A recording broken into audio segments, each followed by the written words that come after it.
That's an interesting topic. Is that one of the? Is that like? I know people say that a lot. Like, there's a lot of memes and jokes about it. In all reality, I don't have a life like that, and I can't fathom that you honestly do either. Well, no, I don't really, but I mean, it's in the back of my mind subconsciously. Yeah.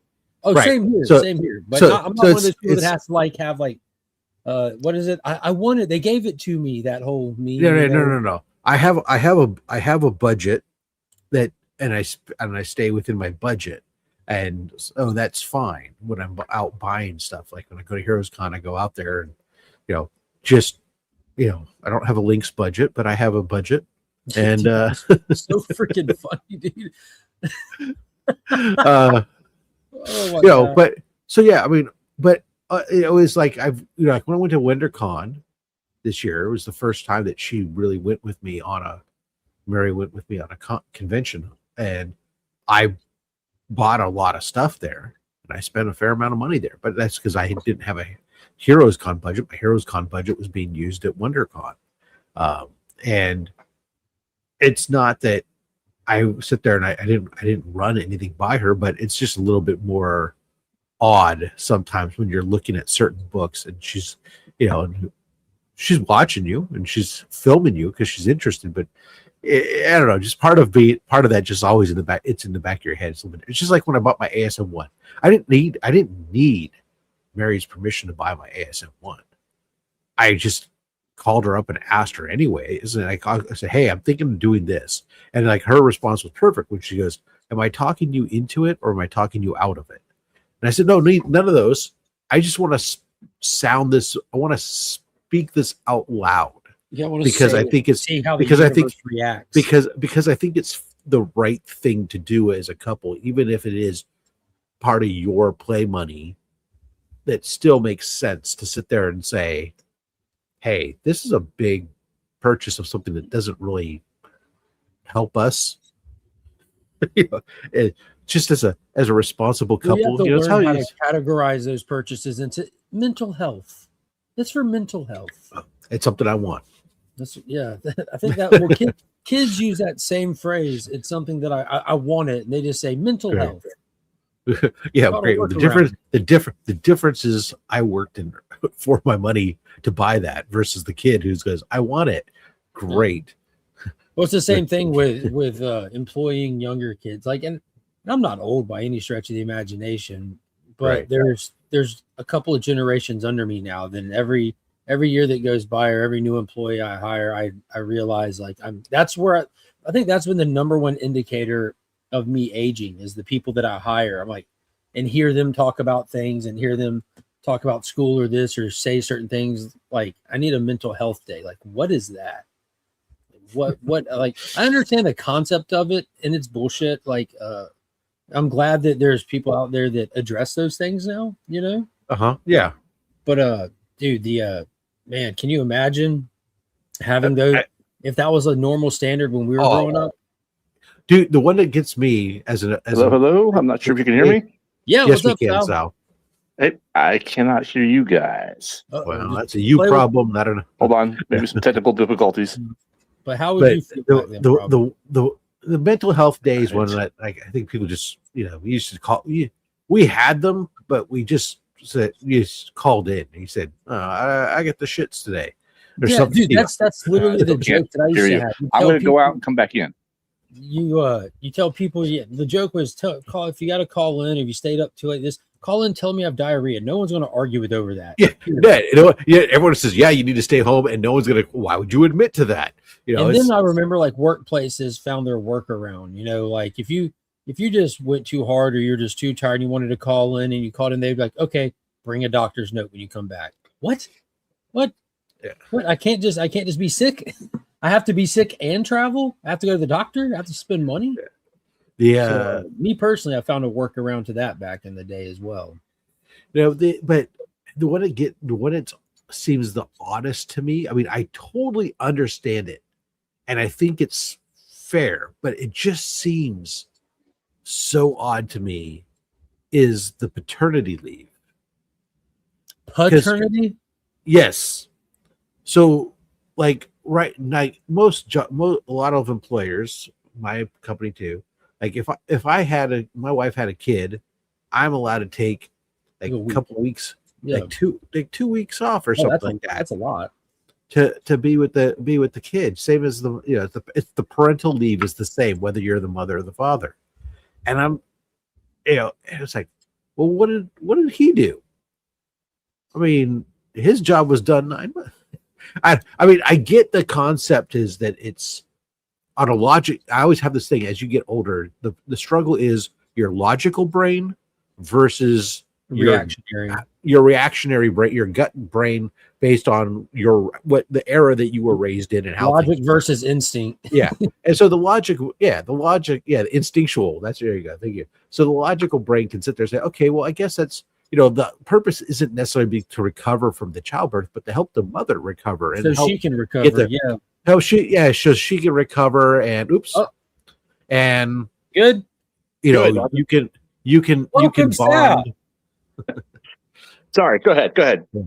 Yeah. So you can bond and all those same things, right?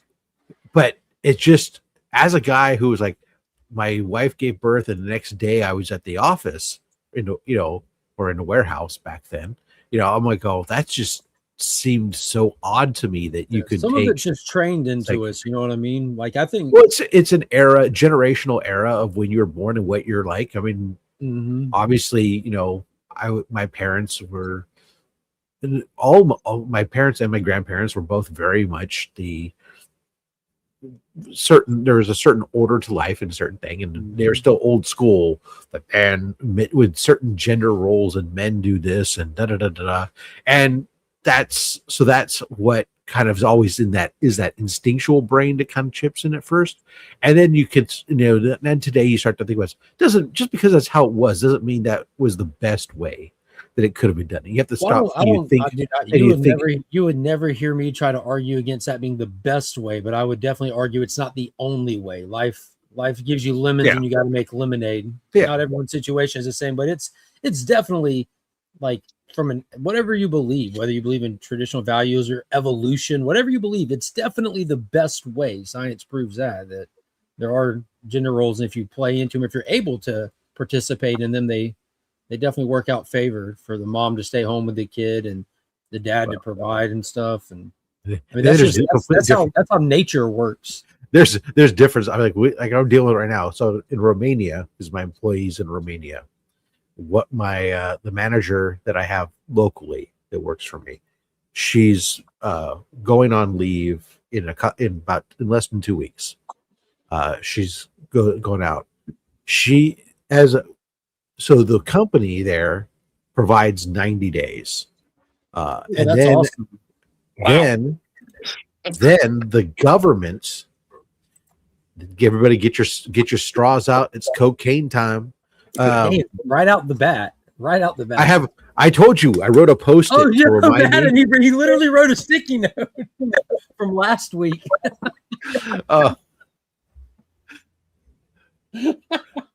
That's crazy. But the government provides that including what the company covers, they will pay. Like here, we have long-term disability, so a woman after her maternity leave can take extended time off, but using long-term disability. Here or over there, the government pays that, so they get like 75% or whatever of their salary for up to 2 years from the child's birth. So she'll take, and that 2 years can be either by just the mother or just the father, or it can be split between the two. So she's taking like the first year. That's incredible. To spend with the baby. Those are some of the most difficult years with childcare and trying to. And there's a lot of situations that arise that people don't think about happening as early as they live hours and hours away from either one of their parents. So it's not like, when I think of, I say like, oh, I was back to work the next day or whatever. Yeah. But I've always lived next door to either my parents or her parents, so we always had grandparents right there that could help out. We also had friends we had a friend that was from us of ours from grade school. I got my whole family here as well. Was an actor, was an actress trying to find jobs. So while she was trying to find acting gigs, she had plenty of time to. She served as a nanny. Yeah, we hired her as a part-time nanny. So she showed up dressed as Fran Dresser, and we had and fortunately we had that accent. She's studying for a role opportunity. That's what she was doing. And I fully get the fact that I was lucky and blessed enough that I was in a financial situation where I could pay somebody to come in and help out. That's not a readily thing. So, but anyways, I digress. Let's spin it. Let's say hey. Let's talk to our new guests. We hadn't said hey to the chat. We hadn't said hey to the guests hardly. Gene, what's happening? Good morning. Steph, what's happening? Good morning. Matt, what's happening? Good morning. Pops, good morning. What's happening? Jeremy, good morning. What's happening? Said a lot of words there. Yeah. I need more coffee to read all that. Yeah, I thought about it. I pulled it up. I said that's a lot of words. And I just moved on. Jay, good morning. Hello. Sledge, my dude, what's happening? Dan, the man, happy 4th of July weekend. And I think we hit everybody. May everybody keep all their fingers. Especially look to Nick as an example. It's dangerous out there. Steph, good morning. Sal, good morning. Sal, first time on the Friday morning show. Yeah, absolutely. This is great. I've been on Rob's show at least once, and I always listen to his stuff. So I had the time and the opportunity, and here I am. Dude, I'm glad you took the opportunity. Cheers to that. Good morning. Does your camera rotate? Oh, you're don't let Rob bully you. Don't let him bully you. It does not. You were perfectly fine. It's an Apple. Got it. Can you lay sideways? It's not. It's an Android, Samsung. Oh. I think there's been a recent update where it doesn't do it in StreamYard. Like the way that you enter StreamYard, if you're sideways or vertical, is the way that it appears now, or something. Did I go back out? Go back on? No. Rob bully you. To please the powers that be. Rob takes a lot of pride in having red coat lineage, and he's trying to bully a good old-fashioned American on this holiday weekend. Don't let him do it to you. As I'm wearing my Sons of the American Revolution shirt. I saw that. To the backside is the 250th anniversary of with the Continental Congress, and okay, very good. My shot heard around the world shirt was dirty. So, but just because like after this show, since I don't have to work today, after this I'm going to go see Young Washington. So nice. Oh, Rob, you should not have said that. Because now you don't have the excuse. Now you don't have the excuse that Romania is calling you and you have to go. Did you get your tickets? Angel? I can just always go. Oh yeah, I was thinking about. Whoops! There he goes. Rob, did you buy your tickets off Angel Studios, or are you just getting them straight from the theater? I got them straight from the theaters.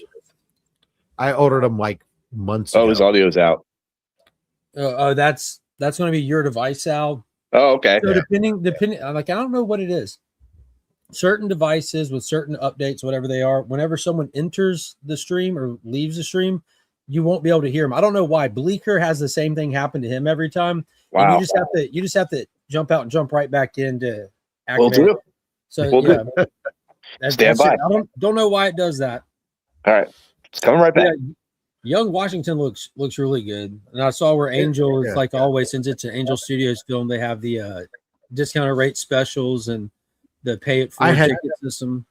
Yeah, I had free pass. I got so many free passes that a couple months ago I was just looking at movies, trying to find what movies I wanted to go see to burn movie passes, and so this was one of them. I said, okay, let me grab that because I was looking through all the various Fathom events. So this came up as a Fathom event movie. Akira and God, what's coming back for its 20? The fifth. I picked up my Fifth Element ones. Nice. Pan's Labyrinth is coming back as well for a 20th. Isn't the Transformers movie coming back too, or something? The 40th or something like that? Yeah, that one. Yeah, that one filled up pretty quick and stuff. Yeah, a lot of these things that they're doing about Young Washington, they announced like recently, and it's like, like I said, I secured my tickets months ago. So yeah, I think they're juicing up because of the holiday season. You get free algorithm love. But yeah, a lot of the holiday weekend. Yeah, I follow Angel Studios. I follow a bunch of that stuff, but I noticed like my feed was getting all the ad stuff this week. That's where I found out about the if you wait and go tomorrow, they're like someone, because the way that Angel Studio works, it's like a guild. So a lot of people in the guild put up a lot of money and bought tickets because people can buy tickets and put them on the website. You can go in there and just grab a free ticket. Like as many as people give, there's so a lot of people in the guild put up a bunch of tickets for anyone that wants to go on the 4th. So you can just go there and grab a free ticket to go see it on the 4th while supplies last. Nice. Yeah, we're going. I guess I think this showing was a showing that basically the local chapter of Sons of American Revolution said, "Hey, if you're interested, some of us are going to go at this time." And so it's nice. Okay. Yeah. I didn't think about that. It's July, so In the Mix is on vacation this month. That's right. You got no Friday evening show for you. What's up with that? What are you gonna do? Well, man, I got a crazy busy work weekend tomorrow and Saturday, tomorrow and Sunday, and I've got a busy work weekend while trying to celebrate at the same time. So it's gonna be interesting. It ain't gonna be interesting. It's gonna be tiring. I'm gonna get it done. I'm gonna have a blast, but I'm not. We took advantage of the long weekend. Ran down to the beach, so that's why I'm not in my comic corner, as you can tell. There you go. Yeah. What beach are you at? Ocean City, Maryland. Maryland. I don't even think about beaches when you think about Maryland. I think about lobster. So I guess it makes crabs, blue crabs. And Old Bay season. Maine is the lobsters, right? Yes. Old Bay season goes on everything. I love how both y'all reacted like there's some kind of turf war over the lobsters and crabs up there. My wife is from Maryland because, of course, it only makes sense. Her name is Mary, so she has to come from the land of Marys. Yes. So, okay. And so I've gone out there a few times to visit her when her father was alive. Still, we went out there to see him once or twice, and then of course see him upon his death. But I'm sorry to hear that, but hey, he wasn't a nice guy. Oh, all right. Not going to comment on that. She didn't have a ton of fond memories, but we still had certain responsibilities nonetheless. So yep. Yeah. Blue crab in Maryland. Yes, indeed. Yes, very different than our Dungeness crab out here. But are there no new movies dropping today? I think Young Washington is just a week long engagement, or at least initially it was. I don't know if there's any other new. No, nothing this weekend. I don't think. I know we got Spider-Man towards the end of the month though, but I can't think of anything else in the month of July. I'm looking forward to Spider-Man. I'm more looking. We have the Odyssey that comes out. That's true. Yeah, 2 weeks. I'm on vacation. Yeah, I'll be seeing that, dude. That's exciting. You're coming on vacation for the week of my barbecue. You're coming out every year. That's the movie I'll be seeing on the island every year. I go to the little island cinema and see a film. That'll be it. You're throwing a barbecue and you didn't invite me? Hold on. The whole comic book community is invited. You just have to get here. Oh, okay. All right. That is like Rob's invitation reach is only so big, but it's wide open and fully off. It is a proper. And the coolest thing about it is you're not required to bring your own barbecue or anything. You just show up and he's got you covered.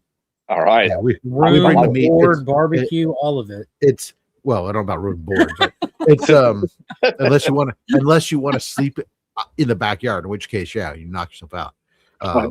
I'm too old for camping. Okay, no, that ain't happening. No. Hey, but here's the advantage: it is California camping in the greatest weather there is. So it's not humid, it's not hot. It's just this week we're at a sweltering 78 degrees with 45 45 to 48% humidity. So here it is, 10 of 8 in the morning. It's 10 of 8 in the morning, and we're like almost 90 degrees. You know? Yeah. I think what is today? Today is expected to reach a high of 79. Yeah. We're gonna hit that 100 barrier again today. Yeah, we were triple digiting all week long. Our humidity is awful. It's going to be 83%. What the fuck is that? Oh, the horror! Get back to me when it's like 98. But no, Sledge. It's you know, California can be whatever you want it to be. There's a lot of it, and it's not all people think. But more importantly, let me just say, it's not Los Angeles. So Los Angeles. And I'm not in Los Angeles. I'm not in the desert, and I'm also not in San Francisco proper. Thank you very much. Okay. All right. So we're going to be hitting 97 today without the, that's like the raw temperature. So we'll be triple digiting again today. Whereabouts are you located? Just like that, Marcus comes in with a big old hammer and he gets a proper clip. More blood. Go get it.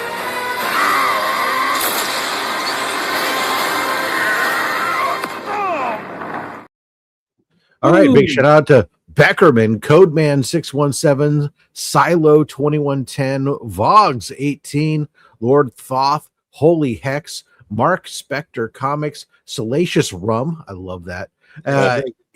It's me, Wands, Tony, Shuni. That's 9. And that's it. Only 9 have populated thus far. All right. Well, there you go. Big shout out to y'all. And if you have not ever received one, feel free to reach out to me on Instagram. I'll be happy to send you a new members welcome pack with some swag and goodies in it. Absolutely free of charge. Well, it's not free of charge. Y'all can think circumstances. It's free for me, but just comes with the territory. Okay. Reach out and just let me know where you want it to go. This is very true. It is definitely not $3 a gallon. I wish. Yo, gas. Dude, and on July 1st, a new gas tax just went into effect as well. Too. So yeah, down here, like through the whole little gas spike for those couple months, like I was watching everybody like complain, and I just felt bad. Like I was talking with Taylor Winder. Like when everyone was complaining about $5 and something for gas, I sent Taylor a selfie of me filling my car up for $3.14 a gallon through the height of everything. But now Georgia does have an 18% gas tax that we had a governor that's like, well, since they're telling us that this is temporary, we'll just put the gas tax on hold for 60 days. And he timed it perfectly because as soon as it went back into effect, everything started going down. So we never saw over $4 at the height of it all. Wow. We did. We hit about 4.5. We never saw higher. I never saw higher than 4. I want to say like $4.60 a gallon. Well, so. I did see it go up beyond 6, but I never paid more than I never paid $6 or plus. Yeah, Kroger points or grocery points or saying like you. No, I would fill out though. I don't fill up very often. So like I work from home. Oh yeah, most of the days a week. Little beater too for. So yeah, my wife drives an electric car. For zip tapping. That it has a 240 mile range. So she drives. Hey, Stephanie's here. Yeah. I was I had to reboot. I felt bad. Oh, no worries. Yeah. So she drives to work and around town and stuff like all week on a single charge, and then we charge it at home, and then I have a regular gas car, but I only go into the office twice a week, and my office is 7 miles away. So it's a month and a half on a tank of gas. Consumer. Yeah, that's perfect. Yeah, and so the one who uses gas the most is my son, because he drives. He's got to go into the city or San Jose. He works at, and so that's only like 4 or 5 miles away, and then Great America is his other part-time job, and that's what is that? 4 miles away. It's an amusement park. Okay. And then that's crazy. With your background in amusement parks and everything. Look at you. My wife and I both worked at that park. That's what I'm saying. That's why I think it's when he couldn't find a job at all initially out of college, we're like, oh, dude, you need to do something. Go down to the amusement park at least and get a gig. It doesn't matter what it is you're doing. At least be working, showing that you're willing to do anything. Put something on your resume, right? That you're not just sitting around at home. So right now he's got himself. He's got a 20 hours a week. He works for the city of San Jose on a benefited union part-time job. Well, that sounded great until you said the U word, but keep going. I'm just kidding. The entire no, it means they can't let him go early in the morning. Then he works 16 to 20 hours a week over at this amusement park, and then he's got once a week he volunteers at the San Jose airport on Saturday mornings. Usually he's volunteering there at their information desk or whatever, just to keep himself busy and doing stuff. So, which is good. Yeah, that is good. But, yeah, now we're hoping again. Once again, he's going through the process. He just had an interview with the sheriff in county far north. Looking at being a jailer.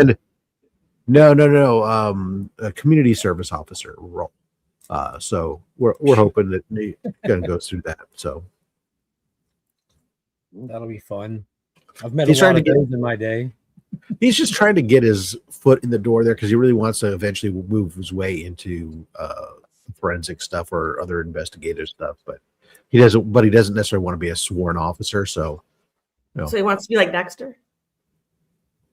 No, not like Dexter. Dexter does the opposite of the forensic. I was gonna say.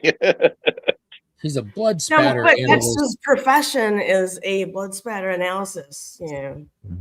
So I mean, sort of, it would be kind of the same way that you would be a party girl, except that you're the dealer. Just don't do that. Just don't go anywhere. Yeah, don't. I mean, you should never get high off your own supply. That's what you always say. Oh God, my God. I was listening to you guys talk about how there's gender roles and everything, and how some of you think like traditional roles are better. Like they've kind of gone away. And I just want to relate something to you. I remember being a young girl, like probably 5 or 6, visiting my Oklahoma grandparents. And my brother and I would go down to the creek and find arrowheads, right? After lunch, my brother's getting ready to go down the creek, find arrowheads. I'm like, I'm coming too. And my aunt says, no, Stephanie, you got to stay here and do the dishes. Why do I have what is this, the fucking Titanic? Like, are you joking? Like, why? And she goes, oh, Stephanie. No man's going to want a woman who can't do the dishes. That's awesome. Precious. Isn't it wonderful? Yeah. Yeah. Yeah. I wish I had done that test the dishwasher before. Would soon be installed in homes. No. Yeah, but then she would hand wash everything just for the. We have a dishwasher. I don't use it. I haven't used it in years. I just hand wash dishes. I've got a dishwasher. The problem is that none of them know how to damn load the thing right. So I just tell them, "Oh, stop it." Yeah. Okay. I made a rule finally. I got tired of it. I was like, "Oh, you guys empty. I hate emptying the dishwasher. You guys make sure that dishwasher's empty when it's full." I get up in the morning. If it's full, I have a tag with a magnet that sticks on that says "Empty me." I said, "You guys make sure it's empty. I will load, and then just put your shit right here. I will fucking load it the way it's." Supposed to be loaded. It's funny because they said, "Oh, I'll help you tonight. I'm going to load the dishwasher for you." Fine, and I'll come back, and it's like still screwed up. It's like, how after 20 years of emptying it, and you see how I load it? How after 20 years of emptying it, do you still not know how to load the dishwasher? Go ahead now. You're right. I have one more point to make about the gender roles. There's something else that I noticed that really irritates me a lot about the gender roles that we have. It's the fact that at every holiday, Christmas, Thanksgiving, whatever's going on, right? Everyone, all the family gets together to celebrate, right? And you all usually break bread and have a meal, right? And what happens after the meal? The old hens stay in the kitchen and gossip. All the women get to do the cleanup, and all the men just walk over to the TV room, right? As if like this is your assigned role. It's like, what's going on? I'm going to walk over to the TV room, see what happens. From my experience, Stephanie, I would tell you that if you were in my family and you got up and you went into the kitchen and thought you were going to do dishes and put shit away, you would get swatted out of that kitchen that don't belong to these men, that these men have no business being in there fucking with Nanny's shit at all. Because like Rob said about his dishwasher, Nanny wants the dishes done her way. She wants them put up her way, and she wants you to fuck all the way off. You think that she wants? You think she doesn't want someone to say like, "Did you want some help? Can I help you? Can I listen, clean up Stephanie, the preacher at the church my grandma went to wouldn't even walk into the church kitchen without her permission. She doesn't want you in her shit. But some women aren't like that. Well, that's perfectly fair. But I'm saying like some women take pride in it. Some women don't give two shits about that TV. They think it's goofy and stupid, and she takes pride in her work. Cleaning dishes, they think it's goofy and stupid, and just a well, she doesn't think cleaning dishes is cool, but she thinks that room is hers. But you're right, madam. It is part of the old school roles. It is. That's an old Yeah. It's I do the dishes 90% of the time in my house. And just because that's how it was doesn't mean it's how it was best. Right. Yeah, in this house with me and my wife's dynamic, when we're done eating, you go fuck with the kids. Leave me alone. I'll do the dishes because I work in such a loud area that I like home with the kids and stuff. I love just sitting there because I want the dishes put up my way. I want them cleaned my way. And I go lock in at the sink and I'll just sit there and I'll do dishes staring out the window. And that's to me is like a moment of reprieve. Yep, all right. To me, dishes is hell, and I think Disney's to blame for this. Okay. I watched Cinderella. Oh, now you got me on board. Now I'm on your team. Trying to do her housework, and where are all my woodland animals and birds to come help me sweep the house and do the dishes and tidy up? Right? I was expecting them. They're not here. Have you tried offering them cocaine? I hear that the bears. I hear that the bears are really excited about cocaine. They're happy to come help, but they're scared of your attitude. You have to smile more while you're doing the dishes. So I think you have to whistle while you work. Whistle while you work. Rob, I agree with you about the dishwasher. There's people in this house that load the dishwasher like a rabid raccoon, and then there's me. Okay, play Tetris in his younger life, and everything fits in its proper place, and it's perfect. I bet you all do your grocery shopping the same way too. You organize your grocery cart as you go along. Am I right? Yeah, actually I do. I go in a very methodical up this aisle, down this aisle, up this aisle, down this aisle. Rob, when I walk in, like the first thing you see to the left is like the fruit and the refrigerator stuff and the deli. On the far right is the freezer. So I start on the left on the room temperature aisle, and I go up and down every single aisle, and I make it to the freezer section where I grab my freezer stuff, and then I hit the back wall where all the meats are, and I go all the way down and come up the refrigerator because I put the frozen stuff in before the refrigerator stuff at the very end and get everything home. Proper temperature. It's a logical process. So you would, but it would move methodically. But you know what? I mean, when you put the stuff in your cart, Mark, are they all straight? Yes. Yes. It changes. It changes as I go, depending upon what I have. The little kid seat is meant for bread. Soft squishables, which is terrible. Which is terrible when you think about it, because kids be shitting their pants in those seats, and you're sitting there stacking food. Well, there's some barrier that. I don't put anything in that. I don't put anything in that section. New E. coli outbreak. Are you very organized as well when you go to the grocery store and such, or are you more? No. It's organized. It's organized. Cold, cold stuff's with cold. Frozen is frozen. Everything's organized, nice and neat. And then when I even load it to the belt for the person to check out, all the heavy stuff is grouped together. All the meats are grouped together. All the stuff, and then the bread and the eggs are last. Because I've seen people with, bag and stuff where they'll just throw everything into the bag, and, who cares if the bread went into the bag first? It's like, no. I even asked them, you want me to bag? I'll bag. I'm more than happy to bag. But they don't. So that's how I organize it. Like a savage heathen over here, just throwing stuff wherever. I will say that, if I go, I have a methodical method. But generally when I go, I'm not doing big shopping. My wife typically is the one who does the majority of the shopping. And she has her method. I mean, she's to the point where she makes her list. She says, "Oh, add it to the list." Well, I don't know where to add it to the list, because for me, I make a list. It's just a list of things. She's got it grouped by this part of the store, this part of the store. So that way, when she's in the store, the list, the items are in the order as opposed to jumping through the. God forbid I don't you have know to the glance store. over that list a second time. I don't know the store out that well, but so there you go. Man carves a turkey, and I admit it's grilling season. Grilling season, my favorite time of the year. This is a good it- point. This is a good point, Stephanie. How do you feel about the idea Grilling. of women typically standing in the nice air-conditioned house doing the dishes after the meal versus standing outside in 105-degree weather over a hot grill grilling the meats? Would you flip-flop? I would most definitely be outside in 105-degree weather, which I'm quite used to, grilling some meat. Yeah, because I like grilling meat and stuff. I like cooking, so I would enjoy that. I hate doing dishes. Yeah, grilling has been one of those gender roles. It has slowly started to erode. There's a lot of more and more. There's exceptions to every rule. But When I would go out to the barbecue competitions, there would always be one or two women teaming up there. Yeah, Vince McMahon's XFL football league existed once too. Jay says where I live, they deliver groceries to one's doorstep. We have those grocery delivery services here, and to me, that just sounds wild. I've seen some of the people that go and shop inside for people's groceries they order, and I'll have none of that.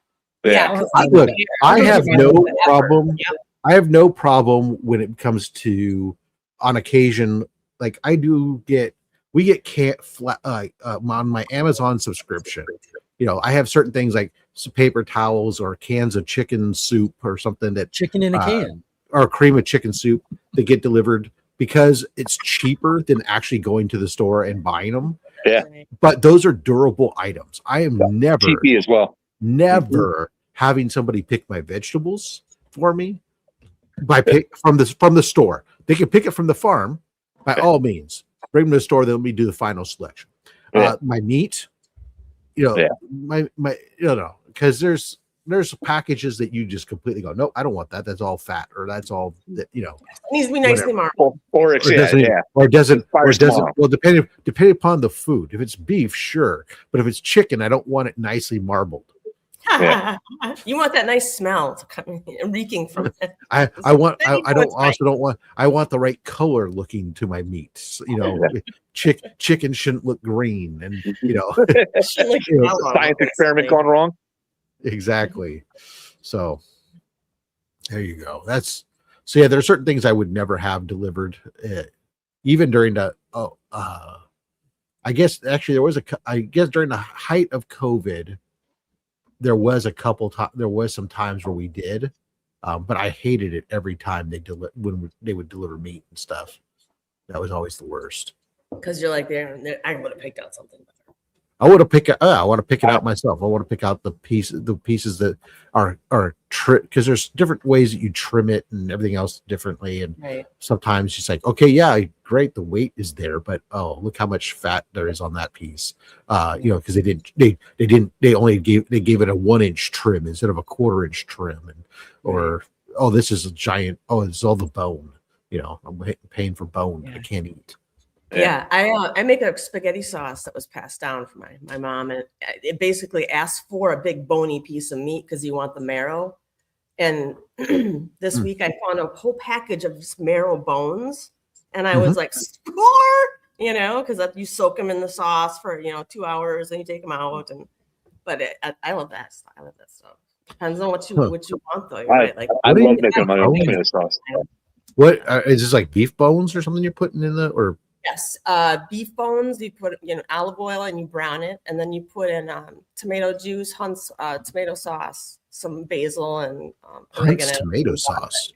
So you're passed down spaghetti sauce instructions to use canned tomato sauce. I'm telling you. And then after it boils for 2 hours, I'm lost. You take the meat out because it's lost all its flavor now. You lost me when you said your family recipe involves a can. I'm sorry. Cans have been around for a while. I make spaghetti sauce, and it starts with a shit ton of fucking raw tomatoes that I got to cut up and dice and stew down and everything else to make make my own sauce. If you've got 6 hours to spare, yeah, that's great. Well, no, who 6 hours? That's not even done yet. Yeah, I know. If you got 6 6 hours, 6 hours to spare, I'm joking. It takes at least 8 to 10 hours to make a pot of spaghetti sauce. Right. Well, At least when I do it from scratch. I mean, Right. From scratch, yes, it would take that long. So I've interjected canned stuff and other things in there because it's just the timing factors. But the problem I have with a lot of canned stuff is like the amount of salt that's in any of these items is like insane. And I have to go through it and I'm like, nope, this is not good. Nope, this one's not good. Finally, I can find something that's acceptable, for a salt range, I love salt. People gift me salt because I love all the different kinds: the gray salt, the black salt, the red Quana, Hawaiian salt, the sea salt, the flaky stuff from the sea. I'm a fan. That's probably why I have a high blood pressure. Trash truck was rolling by. I went on mute there for a second.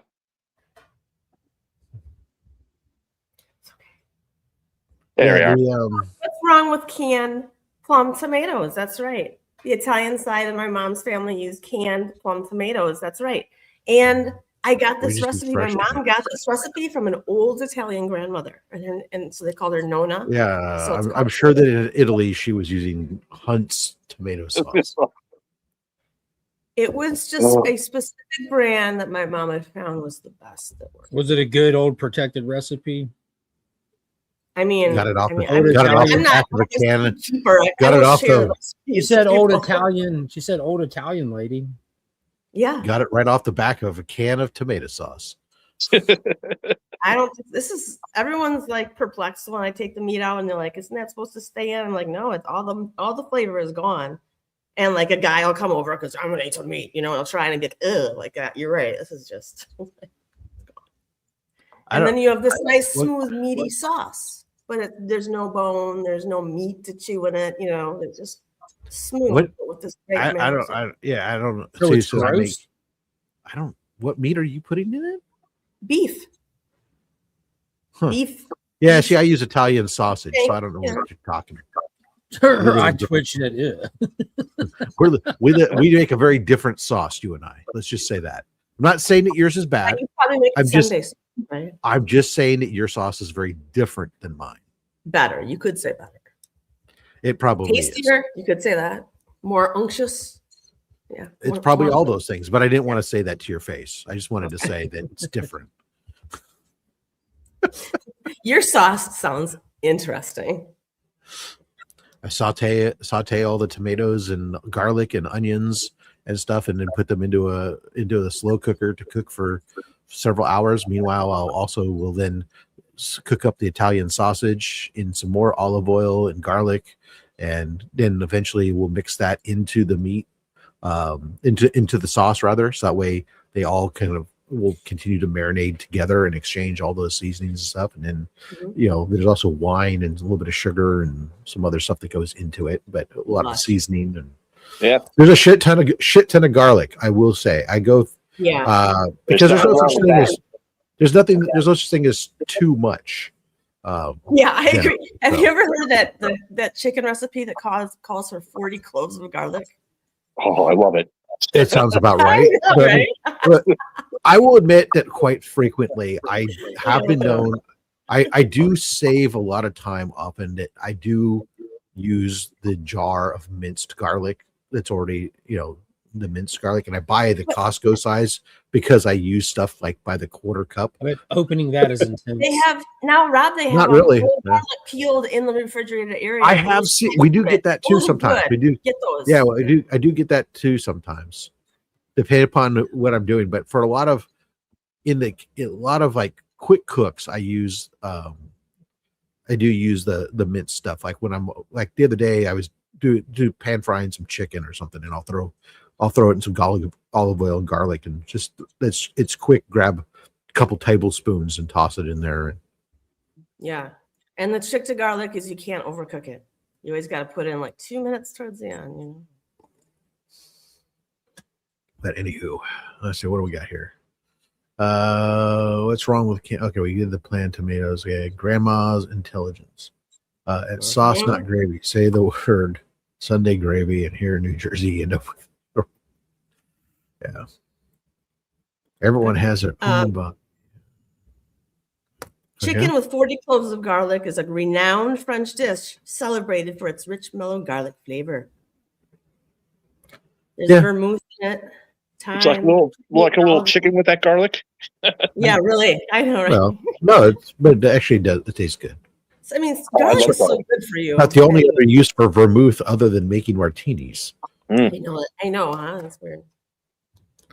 And even then, it's not good. I think. I'm not Unless a big fan. No. Well, it's not a. But I think I had to replace my bottle just because I was like I couldn't. It was old because you buy a bottle of vermouth and what do you use it on?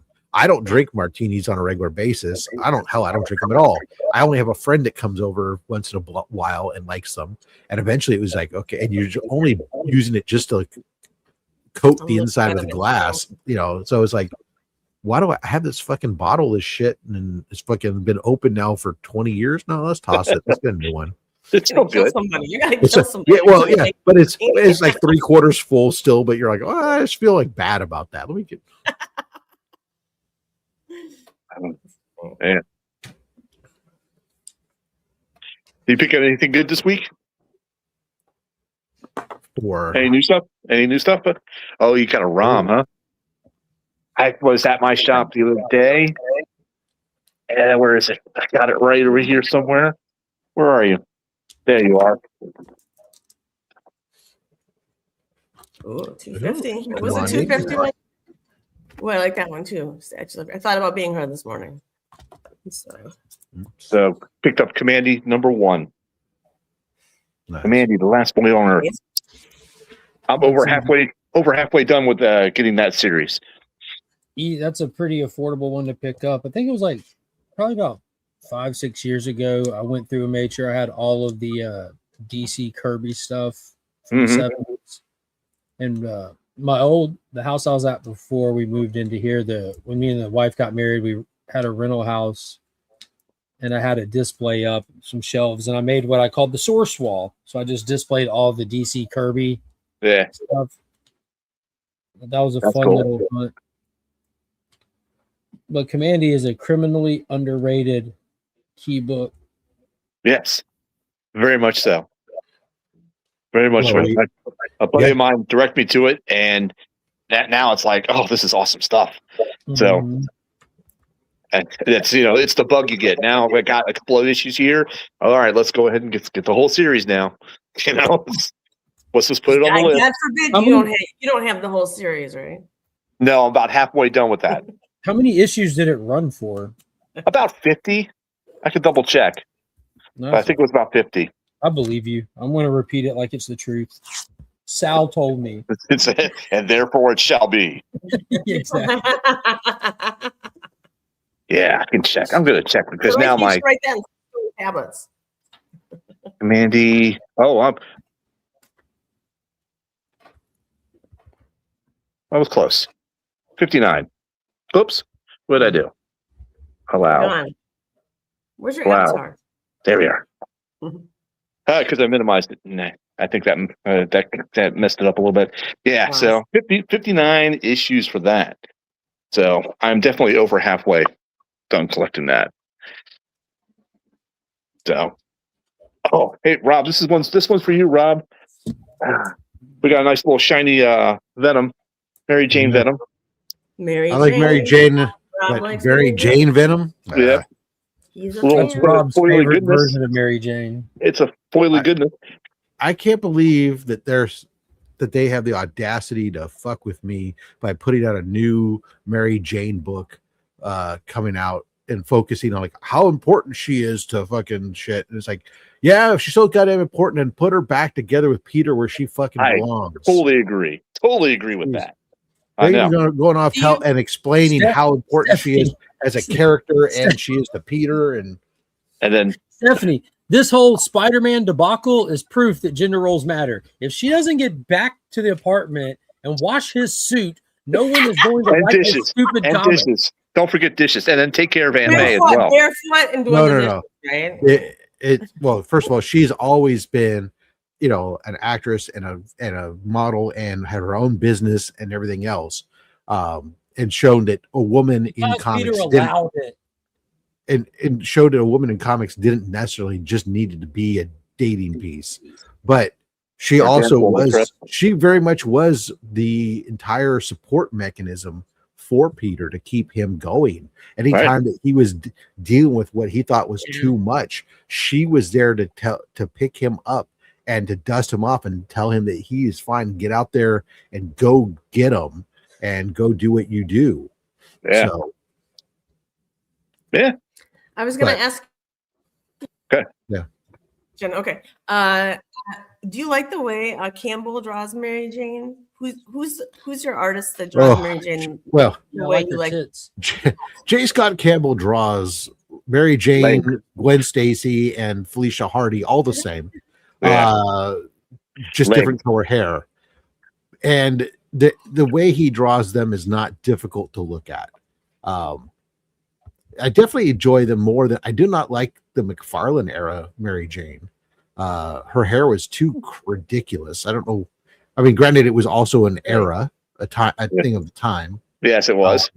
The 80s, but late 80s, early 90s. I don't know that too many people.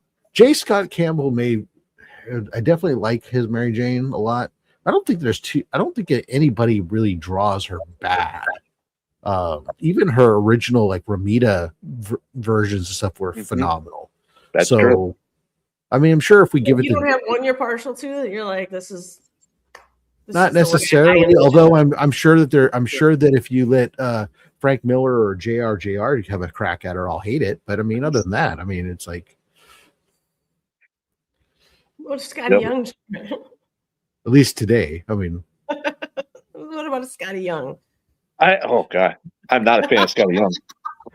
Me neither, bro. That would ruin Mary Jane. You know who? I don't understand the hype around the chibi art. I don't understand.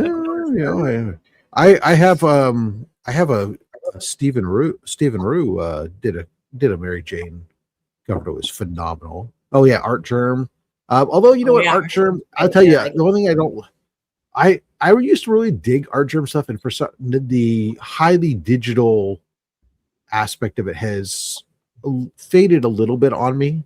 I'm not saying I'm out of I don't appreciate it still, but all his faces are diamonds. Like it's very like you can all his faces retain a certain same thing too. If I'm gonna go to a digital version, I will say that I think that Shannon Mayer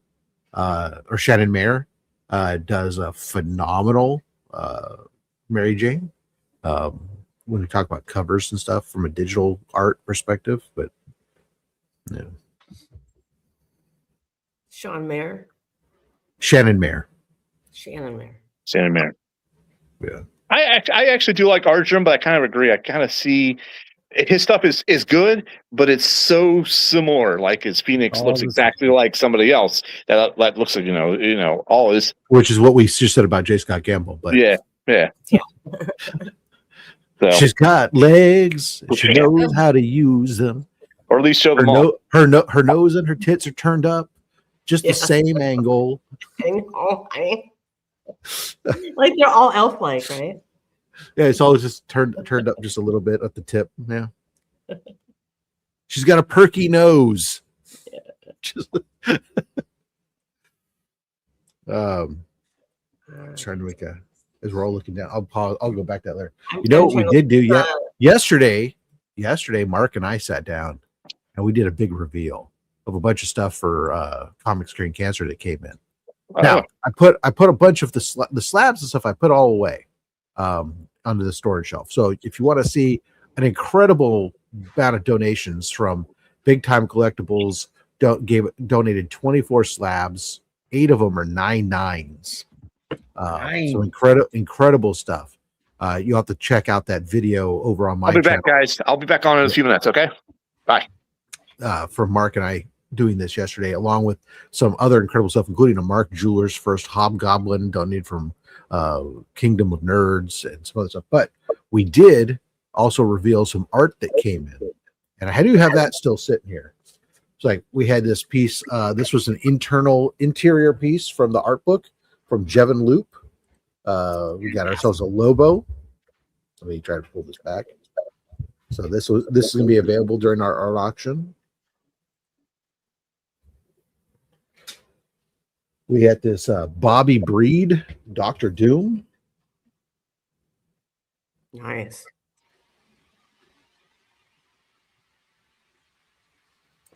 It's amazing how different styles. Like the first one was all lines, and the second one's all no lines. You know, watercolors, yeah. And then we had the cover, the C cover from Stephanie Lavad.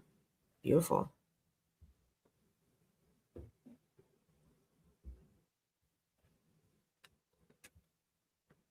And then we had an original page from Detective Comics 1000. Make sure I'm putting it right side up. Yeah.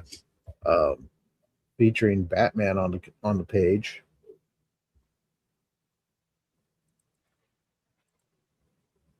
Fantastic. This is Brad Walker pencils and Andrew Hennessy ink. That's incredible. Very cool. Those are some of the things that are going to be that we revealed from the art perspective yesterday. So very cool. I'll return you to our regular configuration. I found your Mary Jane. Is that her? Yes, that is Shannon Mayer. Mary Jane, a little more modern, huh? Yep. She looks a little more edgy. Yeah, well, that was that particular series, that Adventures or Amazing Mary Jane series, was her striking off on her own to go do something. She ends up getting she's doing a movie, and it turns out it's Mysterio is like directing the movie or something, as like working with him or something.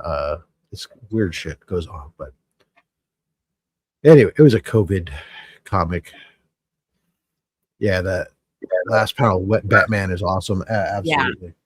Yeah, 100%. I agree. Like that.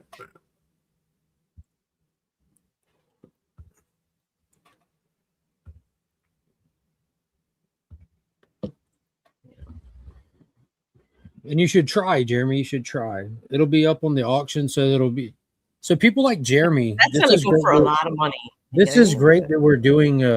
It might not. It might go for a lot. It might go for a little. It might go for a sweet spot in the middle. That's what's interesting about C3. There's a lot of price variance. FMV kind of goes out the window in both directions. Some items, for whatever reason, a handful of people might get some momentum on it, and it might end up being like a big charity purchase for them, where they don't mind going over FMV because they want to. People have, like, just hypothetically say, I want to donate $1,000 to Comics Curing Cancer this year, and I'm either going to spread that $1,000 out over a handful of purchases, or I might just get one thing. But regardless, I'm donating $1,000. So it could be a $300 book that you're willing to spend that $1,000 on, or you know what I mean? It's so different because of the format of what it is. But for people like Jeremy, who work 7 days a week, the art and stuff like that will be going up on our Comics Curing Cancer website, so that it'll be more accessible, and you'll be able to, in your free time, go check it out, bid on it. You won't have to be there specifically for that 5-minute moment over the whole weekend where it goes up on its own kind of thing. You'll have the ability to not miss out on some of the bigger ticket items we're making, because we had some feedback and we know people out there want to participate, and life be getting in the way. So we're doing everything we can to improve every year. Exactly. Take the feedback that we can do and move it forward. So yeah. And the funny thing is we give ourselves feedback. We brainstorm this stuff every year, and we're also limited by our resources that are available to us, being that we're not Comics Curing Cancer. We're just a couple volunteers working on their platform and under their stuff, and so a lot of that is limited by that, but we make it work. True story. Well, what's the goal this year then? To make money. $55,000. 55. already checked. Everyone can just forget about it.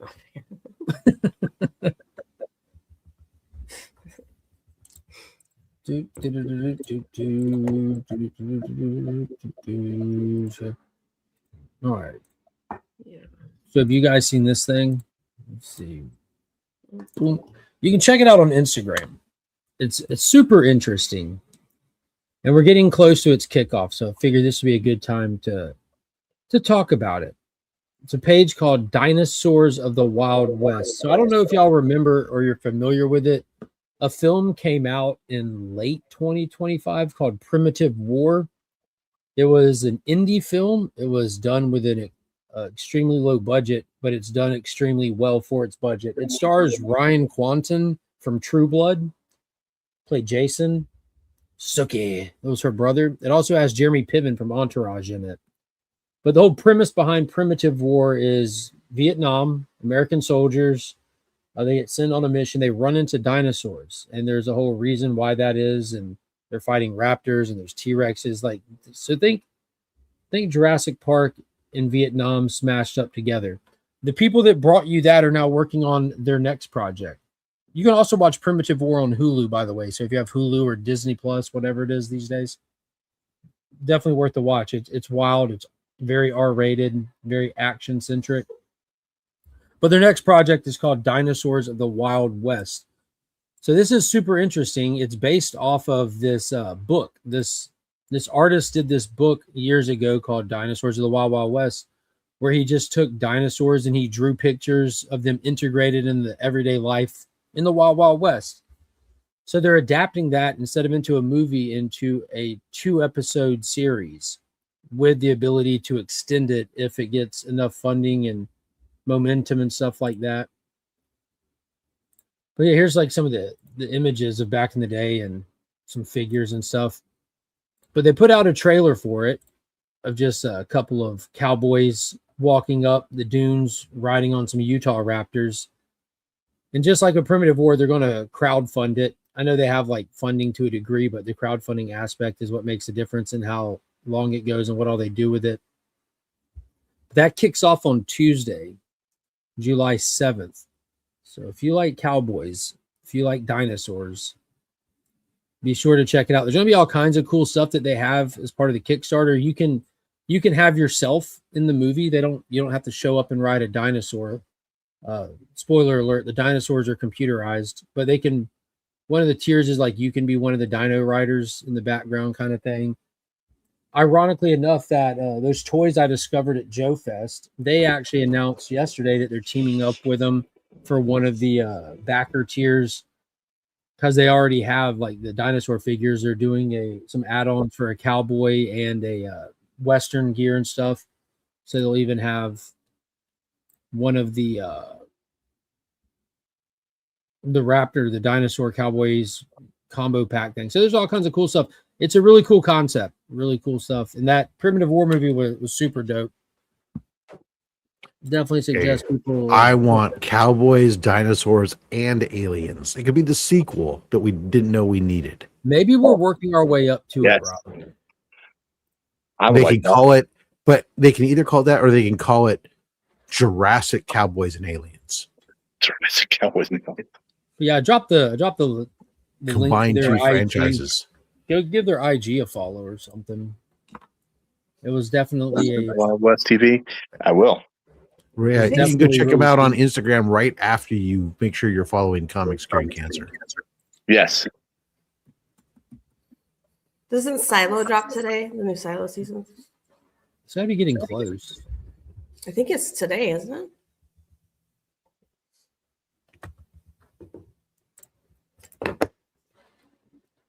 Looking forward to that. Dinosaurs taste like chicken. Good morning, Tito. Everything tastes like chicken with the right seasoning. Yeah. Except for steak. Steak is steak. Lamb does not taste like chicken. That's true, but I'm not a big fan of lamb. Oh, great. I'm not. I know. It's just never.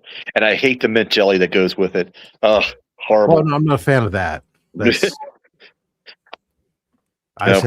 Yes, Stephanie, today. Grilled up some nice today, lamb loin chops the other night. I'll definitely be shoulder checking out chops. I'm Silos. sorry, loin chops. I think I remember to read that book, Super Fudge or something, and he was eating lamb chops with mint jelly. Oh, And Judy Boom. that's a hard pass for me. If your pork Otherwise- tastes like chicken, you're doing something wrong. Oh, Steph, what did you That's think of episode 2 of House of Dragons? I fell asleep, so I haven't finished watching it. You are shitting me. You are an old man now. What has turned? You're going I'm to really saving ruin. it. I'm saving it for when I can enjoy it. Right? You're going to really ruin the whole stereotype that you're on cocaine if you keep falling asleep. You can't do that. It was Rob's back. an incredible episode. I heard cocaine, and I wanted Rob's to. back. What? Squeeze me, baking powder. What? Ugh. For another 24 hours. Well, I said, hold on, let me do it right. Wasn't there a superhero in the 80s that was called All Snowflake right. or something like that? There was like a comedic supervillain on the Supervillain. Harley Quinn show. Okay. That was always doing that. It was like cocaine was what gave him his powers. Yeah. And, yeah. But he was also in the comics. I want to say right around the mid-80s, if I remember right. I'm not sure if it. I could be misremembering. I am old too, so. But he was in the comic book before he was on a Harley show. But yeah, definitely he was Probably powered by cocaine. Lovely. Oh, you got your pup with you there? Snowflame Snowflame, that's it. is a supervillain appearing in comic books published by DC. Inhaling cocaine, Snowflame cocaine is vampire capable who of can granting take himself names. superhuman strength. And they wonder why we had a problem. He's a Colombian drug cartel leader who worships cocaine and derives his superpowers directly from ingesting it. Lovely. His powers scale with the amount of cocaine he ingests. Superhuman strength and speed, pain immunity, pyrokinesis, and contact high. Merely touching Snowflame or coming into contact with his skin induces a psychedelic contact high in his opponents. Wow. So he was advocating non-consensual Madam, touching. can you cosplay as a gender bending version of Snowflame? That would make my day.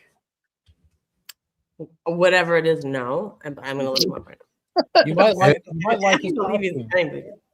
And then Sal can he'll cosplay with you. He'll do some Breaking Bad. Yeah, I could work that part in. Yeah. I can wear the yellow hazard suit too. No. We need you to do Snowflame. So I can get image here. Oh, Oh man. yeah, I would totally be not doing that. Jesus Christ. There's no way I can make that look good. A red skin tight suit. I don't know. But, it's sleeveless. It's sleeveless. And of course, to make it even better for Rob. God damn it. Well, no, hold on. Hear me out on this because we're going to gender bend it. Instead of having the flame on the middle of the shirt, it could be a cutout, very much like Power Girl. I was just going to say boob window. Like Sue Storm in the 90s. Yeah. Oh, I love that costume. That was great. Yeah. For some reason, I'm shying away from that. and you could also like Sue Storm in the 90s on it. Take it instead of leggings, make it a groin cut bikini bottoms essentially with thigh high boots. How about just like the shirt with like some assless chaps? All chaps are assless. Oh, they aren't they? They are. There's if they're not, they're called pants.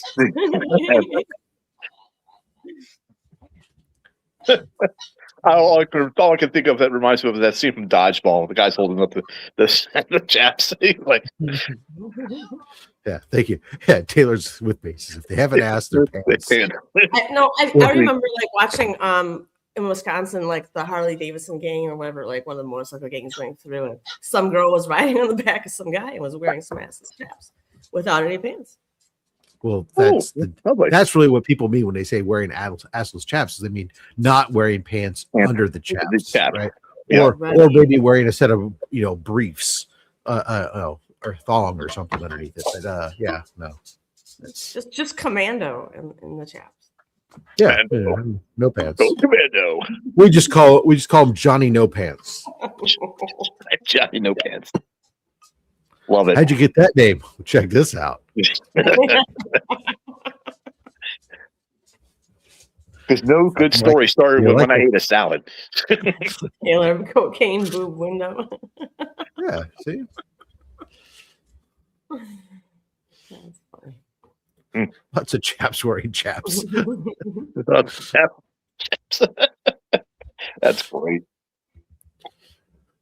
We had to be careful when we heard you start to say writing chaps. We had to be careful what writing what chaps? Who? What?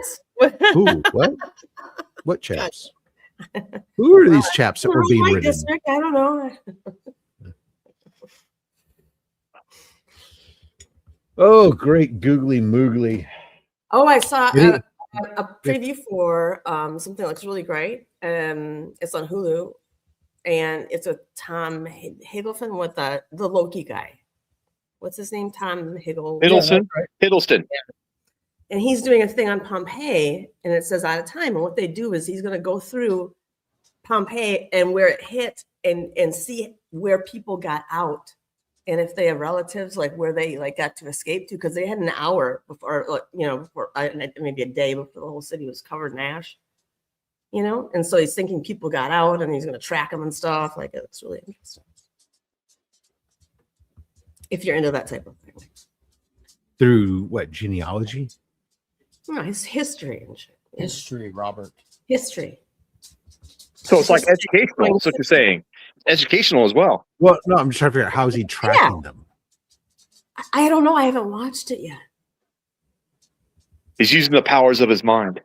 I think he's getting help from other people too, not just his brain.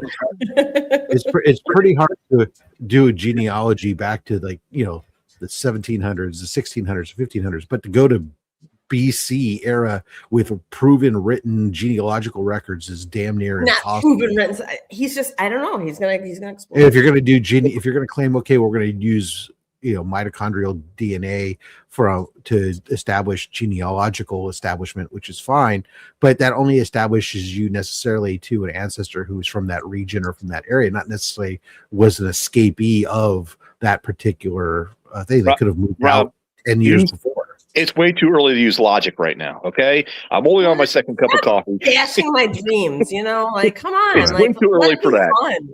Don't be so logical. It's too early for that. My thermos is almost empty. Second cup, baby. Second cup. Well, this is let's see, if the thermos is almost empty. I had 8 cups, so this is probably around cup 5. Okay, all right. 5 cups of coffee? So I'll drink all 8 before the show's over. I drink coffee all morning, water the rest of the day. Yeah. There's only 3 things a man needs: black coffee, water, and bourbon. I like whiskey, but okay. I prefer whiskey. Bourbon is whiskey, but it's just better. Because it's America. It's America. Yeah, this weekend you should only be drinking bourbon whiskey because that's fucking America. That's right. America, fuck yeah. Look at that. We have an appearance. Oh, hey, there we go. Lady Fantastic. Somebody let her out. Okay, I'll get you, lady. Oh, here it comes. Born to be kings.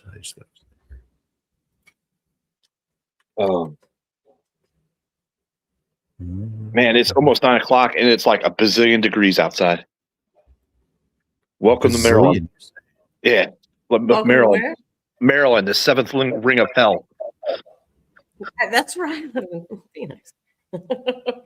What's that? What's that? I didn't hear you. The ninth circle of hell here in Phoenix. Oh, okay. But can you swim through the air? I don't know. No, we just go to our pools and jump in, and then get out and like immediately dry off. Well, and you only go into your pool up till about maybe 10:30, 11 o'clock. After that, it's too fucking hot. The water becomes boiling.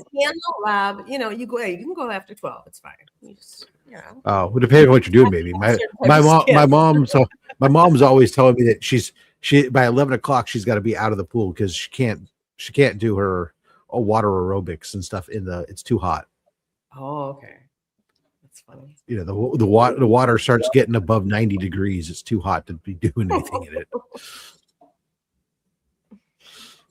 Yeah, but she's in Palm Desert, so not. Yeah, I got in my pool yesterday at like 8 o'clock in the morning, and the temperature was just a little above lukewarm. Okay. So is that who's above Luke? Would that be I don't know, Murdoch warm? I don't know. Or Jessica warm because maybe she's on top. I don't know. So give you 3 minutes. Forget it. I'm rescinding the link. Yeah. Unsend that stuff right now. First comic. Was there a South Park? There's got to have been a South Park comic. I don't know. Got to be. I don't think I've ever seen one, but there's got to be. Any comic, I'm sure there's a South Park. Yeah. Right. You're gonna make me go to the interwebs. South. Be careful. Park comic book. The interwebs is dangerous. Well, it is. It's full of naked people. And yeah. And a drum roll, please. Apparently, South Park interactive annual hardcover book. So in 2014, there was some sort of annual. There's a hardcover book. Seems about all that I see is reference to this annual. That's surprising. Well, actually, there's a 2013 annual and a 2014 annual. I'm seeing them.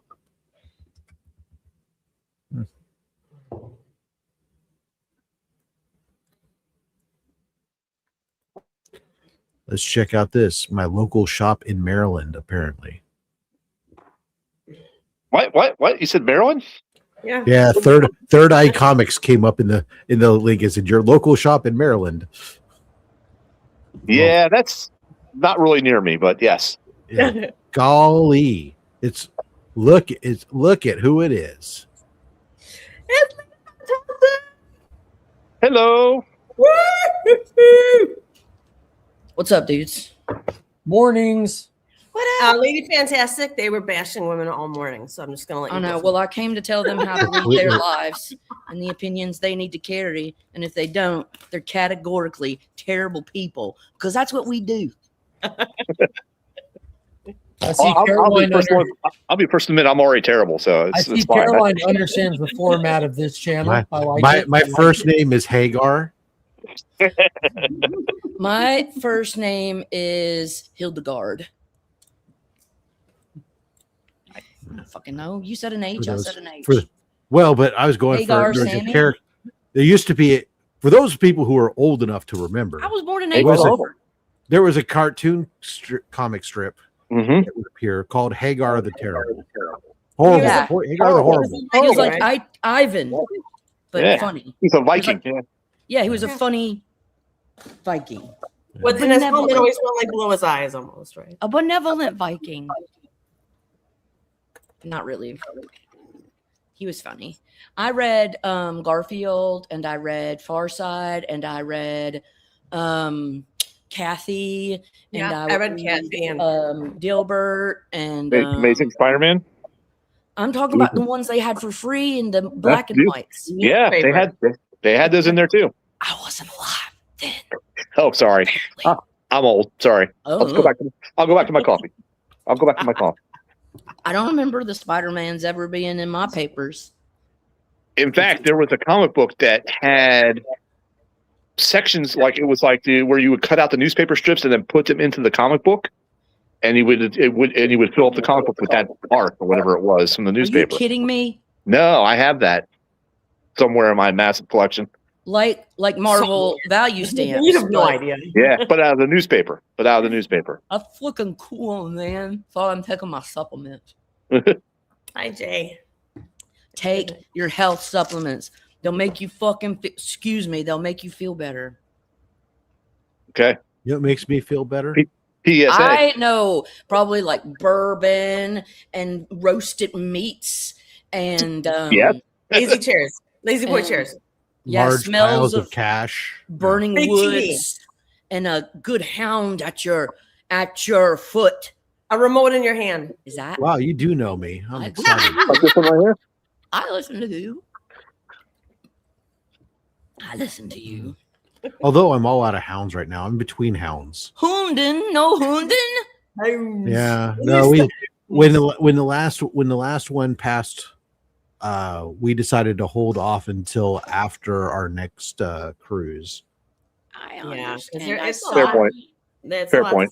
to of a dog as opposed to a cat, for sure. I'm sorry about your houndin. Yeah. Pictures of your baby houndin when you come back. But it's hard. They're like our family, man. It's not easy. Yeah. Anyways, I'm sorry. I'm sorry. it's all right. The last hound I don't miss as much because the last one wasn't really mine. She chose Mary. Oh, so you don't have any schadenfreude over the loss of that houndin, do you? Yeah, not really. My wife is the one who has pictures of the dog everywhere on her keychain, everything her else heart. all the time. And for me, my hound passed away a while. We joked, it's like our first Basset hound was my Basset hound. It binded And or like right. And then the second one we had bonded. belonged to the first Basset hound. Oh, you adopted one for the Basset hound. Yeah, we adopted one hound for the other hound. That's what you gotta Right. do. Yeah. And Sally, my first hound, took responsibility for training Stella Yeah. and teaching her the that's way what it they was do. and keeping her in line and everything else. And they were bonded. And then the most recent one, Lottie was originally acquired for my youngest when during COVID they were having mental depression and wanted a companion, and so we got her as a companion for that. And then after she went to school, the dog stayed here and we bonded with Mary, and so I was just the guy who fed her. Other than that, that was it. So, and I was the asshole who took her to the vet. But aside from that, she was 100% Mary's dog. So, and that when she passed, that was Tell Mary That I'm was- sorry about that her was tough baby. on her. Yeah, it's been a while now, but still. Yeah. Well, you But- guys well- will get to have your vacation. Mind Yeah. off. and Now then it's she can- every time something Basset comes across the oh no. feeds, or Basset the other day version. we were sitting down watching TV and somehow a bunch of the Basset Hound group judging came across my YouTube feed on the big TV, and And she lost it. she's like wants to sit there and watch it all. Go, maybe. I said, honey, we're gonna wait until then. She said, that makes sense, but Well, just keep her strong, Rob. All right. Just Hagar be there for Hildegard, and you guys will get another Houndin, right? Hey, Drew. Morning, fella. I certainly don't. Yeah, AR, you can keep your cat. Thanks. I love cats. I take all the cats. I'm for the Cats? sass. Yeah, I'm a school of thought that there's two kinds of people. There's dog people and there's cat people. And people who have more than one dog have more than one friend, and people who have more than one cat have no fucking friends. And that's really the way that goes. Man, bred love that. terriers, so he would not have to own a cat. Rob, you're right.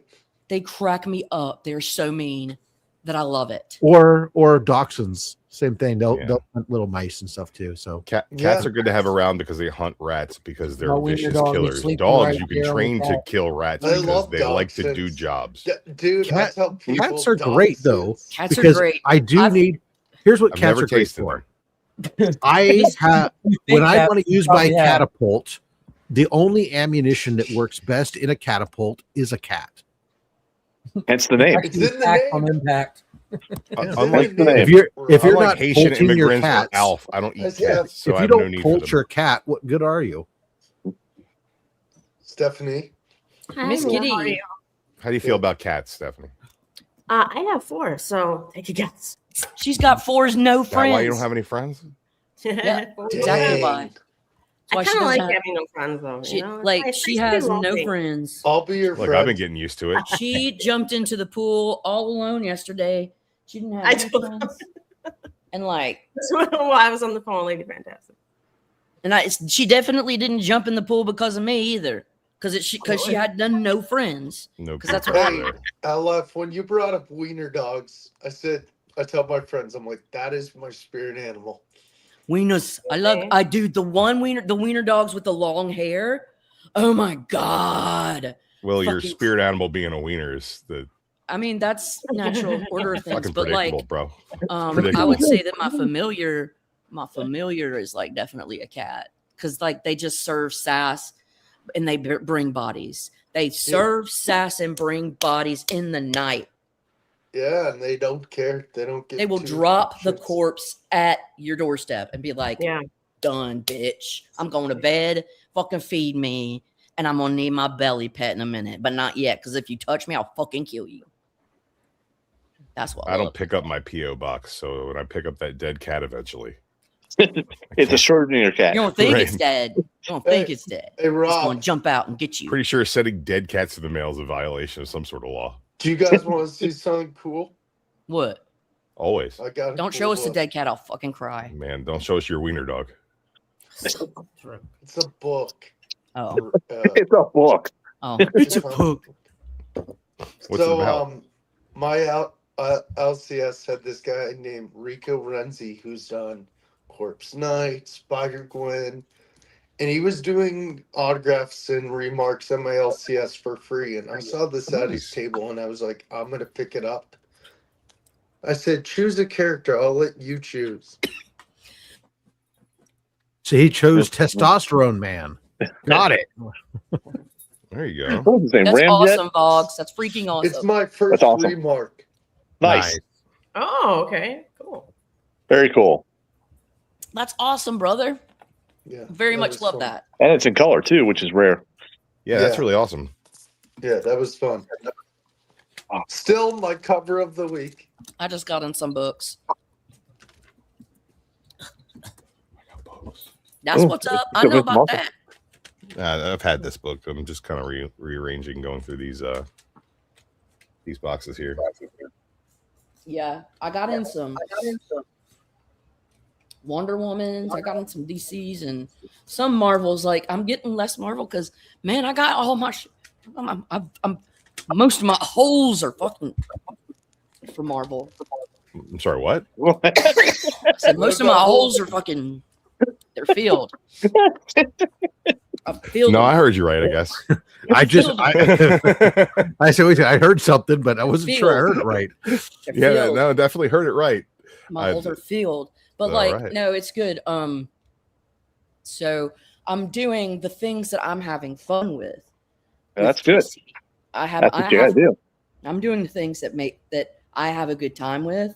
I don't know what other people do for comics, but I do it because it's fun.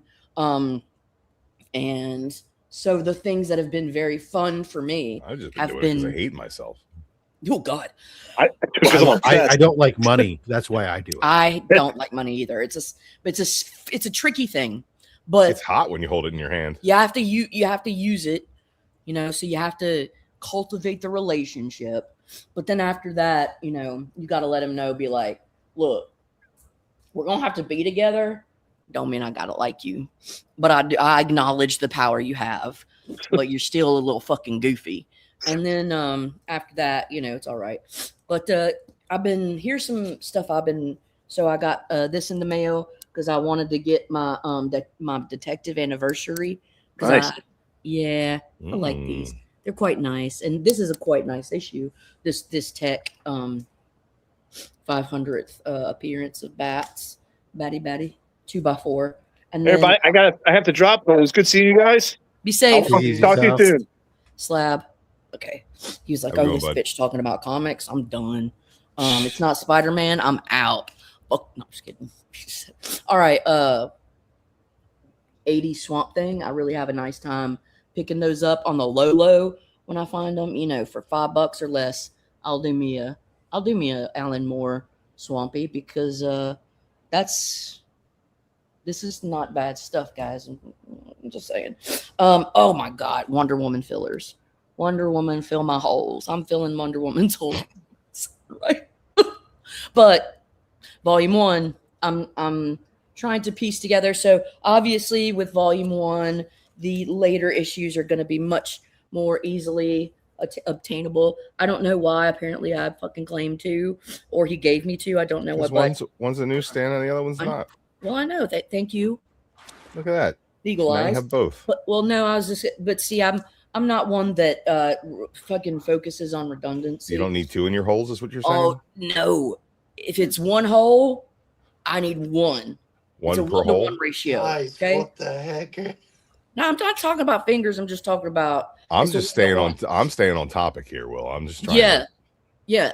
Well, Drew, if anybody needs a Wonder Woman 311, I advocate for you to put things in your holes too, Vox. Okay. I wish you all. If you need Wonder Woman 311 up in a hole, I got y'all. Wonder Woman 317. Oh gosh, just lovely. Service. Yeah, and Steve. Oh my God, Steve, help me! I'm so helpless. Who's that little alien guy? That's his name's Edward. No, his name was Hole. He's filling it. Okay. His name's Ronald. This is personality disorder. Oh, 318. Yeah. 318. I have yet to bag and reboard these because, man, it's been hard for me to be perfect lately. 320. Ooh, 320. But yeah, I'm really having a really fun time piecing these Wonder Womans. And then this is a 310. 310. Yeah. Nice. There we go. And so that will be fun to file. That said Ares Triumphant. Does he have a stupid mustache in that book? I will. Just checking. It looks kind of. Let me check. Because if he does, I'll fucking call him out. Black Canary doesn't have a mustache. Her mom. You can see. Wait till you get up on her in the light. Okay. She usually waxes. Wait, is this Aries? Call her Dinah Peach Fuzz. Yes, he does. He is fucking gross. Look at that fucking. See that? He has it. No, that's a goatee though. But that's face hair, right? Yeah, but he's got to have no goatee, just a stupid mustache. Oh. Yeah, he's got to look like a firefighter. Oh, or one of those. Or a porn star. He's got to look like he either gets fluffed or hates fires. Is the fluffer? It's just like looking for a fire to punch in the face. Right. No, starting shit with fires like everywhere he goes. It looks like an angry tech bro. So, which I mean, I think that is Ares. And I think if Professor Lupin looked more like that, the Wonder Woman movie would. Okay, no, yeah, it's just he's just got the kind of light this and then more prominent that. Yeah. But also Saturday morning comics. I mean cartoons, my bad. Oh, Alvin the Chipmunks? Yeah. Spider-Man, Hulk, Mr. They changed the words to the Alvin and the Chipmunks theme song, and it hurts my feelings. Really? Yeah, my niece and nephew watch it all the time. There's a version of Alvin and the Chipmunks. I guess it's on Netflix, I believe, and it's like modern animation style. It's still the same like antics that Alvin and the Chipmunks would always get up to. It's pretty much the same show. Toonylings. They changed they truncated the theme song, and they changed the words, and I don't like it because every time it comes on, I try to sing it, and I'm wrong, and I'm like, there's no way. And I was like, maybe it's one of those Mandela effect things, and I checked, it's not. They just changed the words, and that makes me sad. You know who did this? Fucking Dale Keown. That's the Dale Keown? Yeah. Keown? Keown! Keown! You have to say it like you're starting up a Kawasaki. Keown! Keown! Keown! Sounds like a chainsaw. So nice to meet you, Mr. Keown. Okay, Dr. Atomic #2. Trying to piece together all that She-Hulk run again, too. It's so fun, dude. Yeah, I love it. And you know, it's nice to find them in really good shape because I find them shit all the time. And I'm like, who was taking this beautiful John Byrne piece of Wonderful and balling up in their back pocket? Some 12-year-old boy probably trying to fap to it. I probably was. Has anyone read Elsewin yet? It's gotten nothing but like we talked about it last Friday, but it's got nothing but like amazing reviews. I haven't gotten my copy yet. I still haven't even seen one yet in the wild or talked to anybody who has one in hand.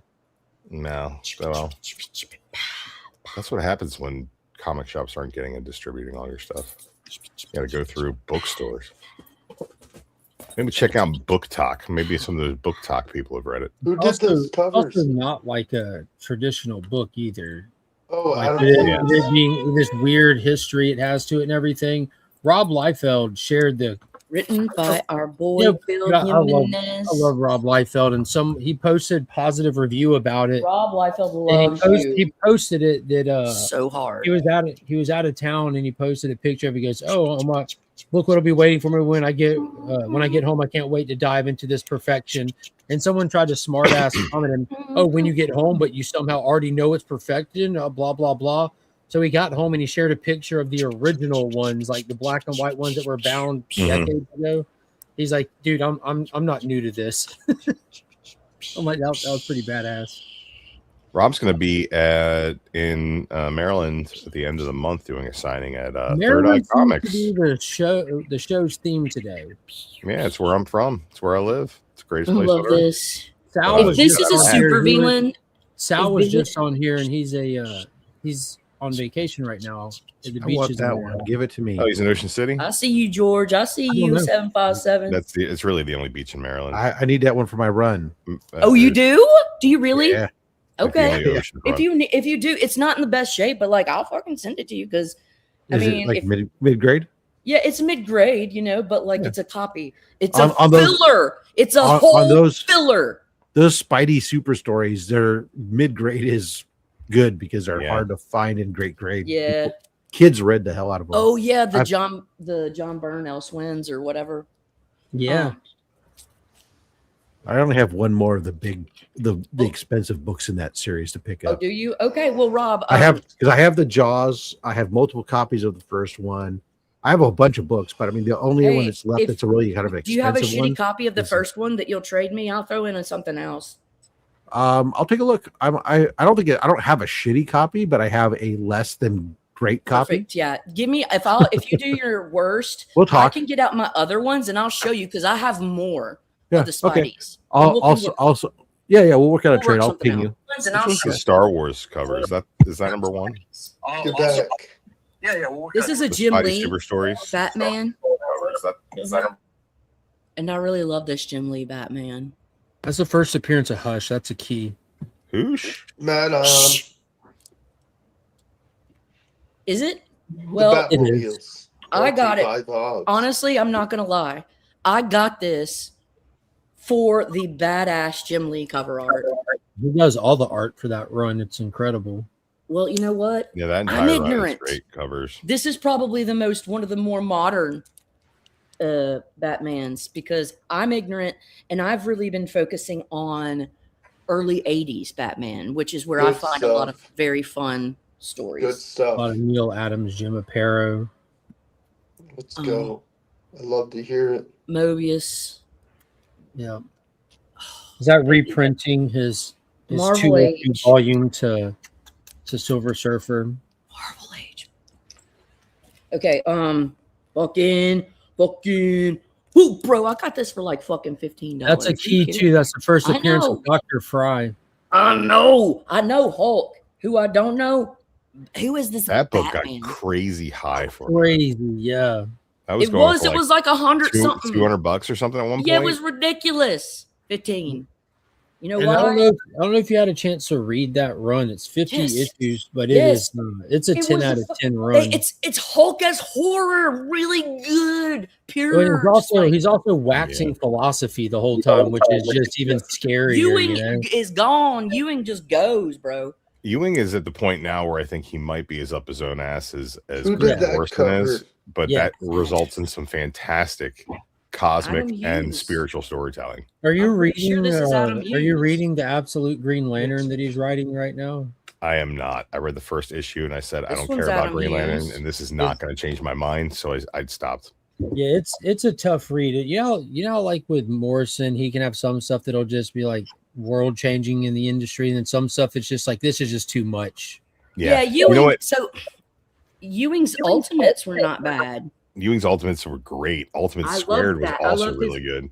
I loved his Ultimates and his Hulk. The best things that he also did some fun stuff on like Valkyrie and Thor, like Jane Foster Thor with Jason Aaron. Mhm. He did some fun stuff. So I loved Rob it. from Comics Explained said the other day in one of his videos that Al Ewing is one of those Last one. writers that he has to read and trade, and I don't disagree with that. I think No, that you're right. I think He that needs when he gives you like slow drip chunks of information, it's harder to process the way that he writes because he puts so much density into the concepts. So sometimes it's easier to just like keep going for a couple issues and get kind of the bigger the concept. You know what? that put out there. What issue comes after this? I'm pretty sure the issue. Which issue is that one? 137. I You're believe gonna say 138. Yeah, 138. Yeah, you're funny. I think 138 is a Cheetah, Silver Age Cheetah appearance. It's either that or 183. I invert numbers. She's a cheetah. Hey. Make her play by the rules. Oh no, I was completely wrong. So let's do. I could just be totally wrong. Totally. Wonder Woman. Yeah, I'm just fucked up. First Silver Age appearance. Cheetah, Wonder Woman. Oh, it is 183. Okay, I'm right. Well, I said 138, but 183 because I'm pretty sure I invert lots of shit. I think happens. Be a little dyslexic, but anyways, that's it. Good talk. Mr. Rob wants this, and then I need to get out my other Spidey. Cliffy. Spidey stuff. How long does it go? Hey, Cliff, I love you. Good morning. love you Cliff. too. Happy morning. 4th weekend. How are you today? Happy 4th weekend. In It's actually 250 years. it's actually the first weekend of July, but I'll forgive you guys. Happy 4th of July weekend. There you go, Yeah. Rob. Rob. Yes. So tell us something new that we don't know about comics, Cliff. Tell us something good. I discovered a BMX comic book the other day. A BMX? Yes. Like bicycles from the 80s? Yes. Bicycles from the Oh. 80s. So pray tell, what more of this BMX? No, just it was like one of those things, and I was like surprised. Oh. And but I grabbed it because some people love that stuff.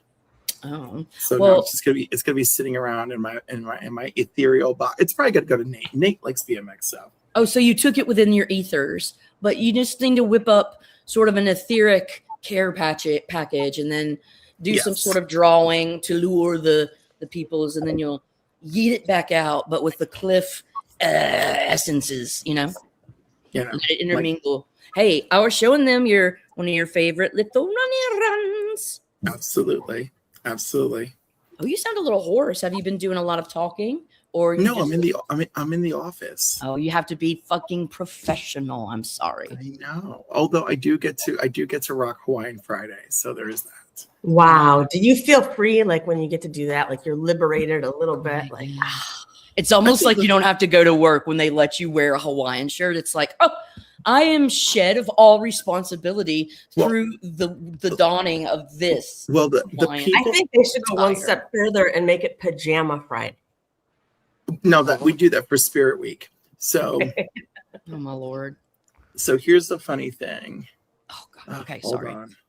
I have to go get something real quick. I'll be right back. Right back. Oh. Sorry, my new supervisor I bet has you weird Cliffy. questions. So my actual team does not work in this office, right? So the team that runs this office, I work with them. Okay. And so now I have a new supervisor, which is my fault because I should have been the supervisor. Aww. No, because like I'm in no mood. I'm always in a mood. I'm in a mood, but not in that most mood. of the time. Are you in a good mood or a bad mood or just like I'm in a good mood. I just got some mail. fuck yeah, show us what you got. Want to open my mail with me? Show us more. What something mail good. is this guy? Who knows what Oh, it is? it's probably his name's Steve. I think it's a No, comic. Yeah, I it's know, probably, right? probably comics.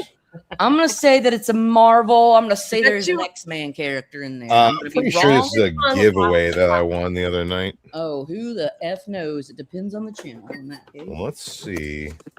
I don't think it's anything like super duper impressive, but it was some fun stuff. Superdy boopy.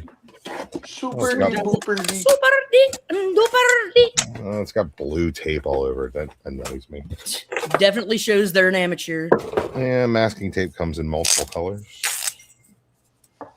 I'll get rid of these blues here. Super. Looks to be about 5 comics. Ooh. Okay. Get these blue tape Okay. blues out of the way. I think this is stuff I wanted from Aaron the other night. Psychotronic squirt gun. Semi-quincentennial. Maybe you can make a Yes, big dude. mark. What a The cool Rock. dude. He's an awesome dude. Could you make Who? this? Yeah, that's exactly what it is. Oh, it's from Oh, Mark. awesome. Yeah, 4 books. But He don't know shit that's about the reason comics. why I picked it. He had a Who? couple No, random Mark. lot stuff. PSG It was comics. super impressive, but he had I've actually been picking these up. The Namor the First Mutants. Dude, Namor's really cool. A lot of people cool. hate him, but Haters hate him, but he's great. He's I like love his Aquaman, but sass. awesome. I love the fact that he argues so much. Yeah, no, he's just he's kind of got like a better than you and you know it kind of vibe to Well, him. yeah, that's him and T'Challa, but then they bitch with each other, and I live for it. Yeah, but then like Namor came and like wrecked T'Challa's entire country and Which drowned is a his bitch mother in a boy kinda thing. skyscraper. So like that's what you get. But see, here's the thing: they were mining for vibranium, and it was fucking with the piece of Atlantis. Yeah, That's- Mexican mutants under the water, they can have vibranium too. He's got this Well, lady here Damn. in a battleship. Yeah, but these are like conflicts, man. Yeah. These are conflicts. There's this Harley Quinn. Oh, that's fun. The giveaway. Yeah. I was like, Batman. oh, I'll have that. I'll pick up this lot. That's a fun thing to have. Yeah, it's fun. But the reason I picked this out of the 2 like selections of giveaways he had up was I have never owned this book, Cadillac Oh, Cadillacs and dinosaurs. Dinosaurs. I've never owned this book. I see it all the time. Never owned it. I'm like, yeah, I want me some Cadillacs and dinosaurs. Yeah. Well, I think you're just staking your claim right now. This is a newsstand copy. A Newston. Yeah, it's from the newsstand collection. Fine. Dave Newston, he put his barcode on here. Damn, Newston. Yeah. That's So a good yeah, dude right there. I got mail. Mr. You got mail. Newston. I'll put Nice these mail. in You've got mail. Cadillac and dinosaurs in. Oh, such a real bag fun and little board. movie with everyone's favorite American, Tom Hanks. Sorry. People don't like Tom Hanks anymore. No, they don't, do they? Didn't he get QAnon? I Was just he one of think, those people that eats baby brains, and we You all found know- that out? Yep. There's no genuine evidence to any Wasn't he of on? those claims. Wasn't he on Epstein Island eating pedophile pizza? Exactly. Again, and still no actual evidence. There's no actual evidence of anybody being involved in any of that. There's no actual evidence Like, that oh, I my don't like parents him had anymore. sex. Yeah. Oh wait. Do you know what was mind? Do you want to know what was mind blowing to me? What? I watched the new Kevin Spacey interview with Bill Maher, and when I went into it, How new was it? How new is it? Just tell me. Sorry. It's like 3 or 4 days old. Shut up. Okay. So I went into it expecting a train wreck, and I'm like, this is going to be great. Instead, I was like devastated, and I was like, oh my god. I was like, oh no. I'm like, I'm going to Google things because I think we wronged Kevin Spacey. And I'm like, oh no, we wronged Kevin Spacey. He was only condemned in the court of public opinion and nothing else. Right. Yeah. Can Not even in this country, in a different country. But can I interject something else into that judgment of Kevin Spacey? Is for a moment, and I haven't watched the interview, and I personally am a big fan of his professional acting work. Oh, he's a scumbag, bro. As a great, and I mean not like great, like maybe one of the best professional actors of our time. Do you think maybe that he gained your sympathy through lying? No, because I had to Google everything he was saying from the interview, and everything he was saying was true. He got John Barrowman as a character witness for the time that he allegedly had the thing with Anthony Rapp, and he had documentation of where he was living at the time with the whole situation with Anthony Rapp, and the whole thing got dropped by the court because he owned a studio apartment at a time, not a large apartment. John Barrowman was Anthony's roommate at the time. They only went over to his place one time. It was to meet his dog. There was another situation in the UK where his accuser was a guy who had also falsely accused Elton John. Elton John came forward for him in the UK. I was like, look, this guy is a known accuser, whatever. He's just looking for a payday. There was 3 gentlemen that they settled out of court, but my feeling, he didn't talk about them in the interview, but my feeling is that the lawyer said it'll be cheaper to sell this out of court than to pursue this. And then there's the young man at the piano bar situation, and that never even made it to court because all his claims were so ludicrous. So I Googled all these things. I was absolutely like heart, because let me tell you, I was on the condemnation train. You know, I was like, Cliff, ride have this you train seen into the wall. interviews with his brother? Well, hold on. Keep going, Cliff. Okay, sorry. I haven't seen the interviews with his brother, but you know what? If my brother was going to get a paycheck to bash me into a wall, he would. You know. So now, Cliff, I do want to put this out there. Kevin Spacey started this PR comeback, kind of like Armie Hammer did, and they started it, both of them, on Piers Morgan. That was like the first place that they did a back in the public eye thing, and that's been almost like, God, both of them has been well over a year ago now, and that's when. Like I didn't think nothing of Kevin Spacey one way or another, like just another person that I thought did grimy stuff and got caught.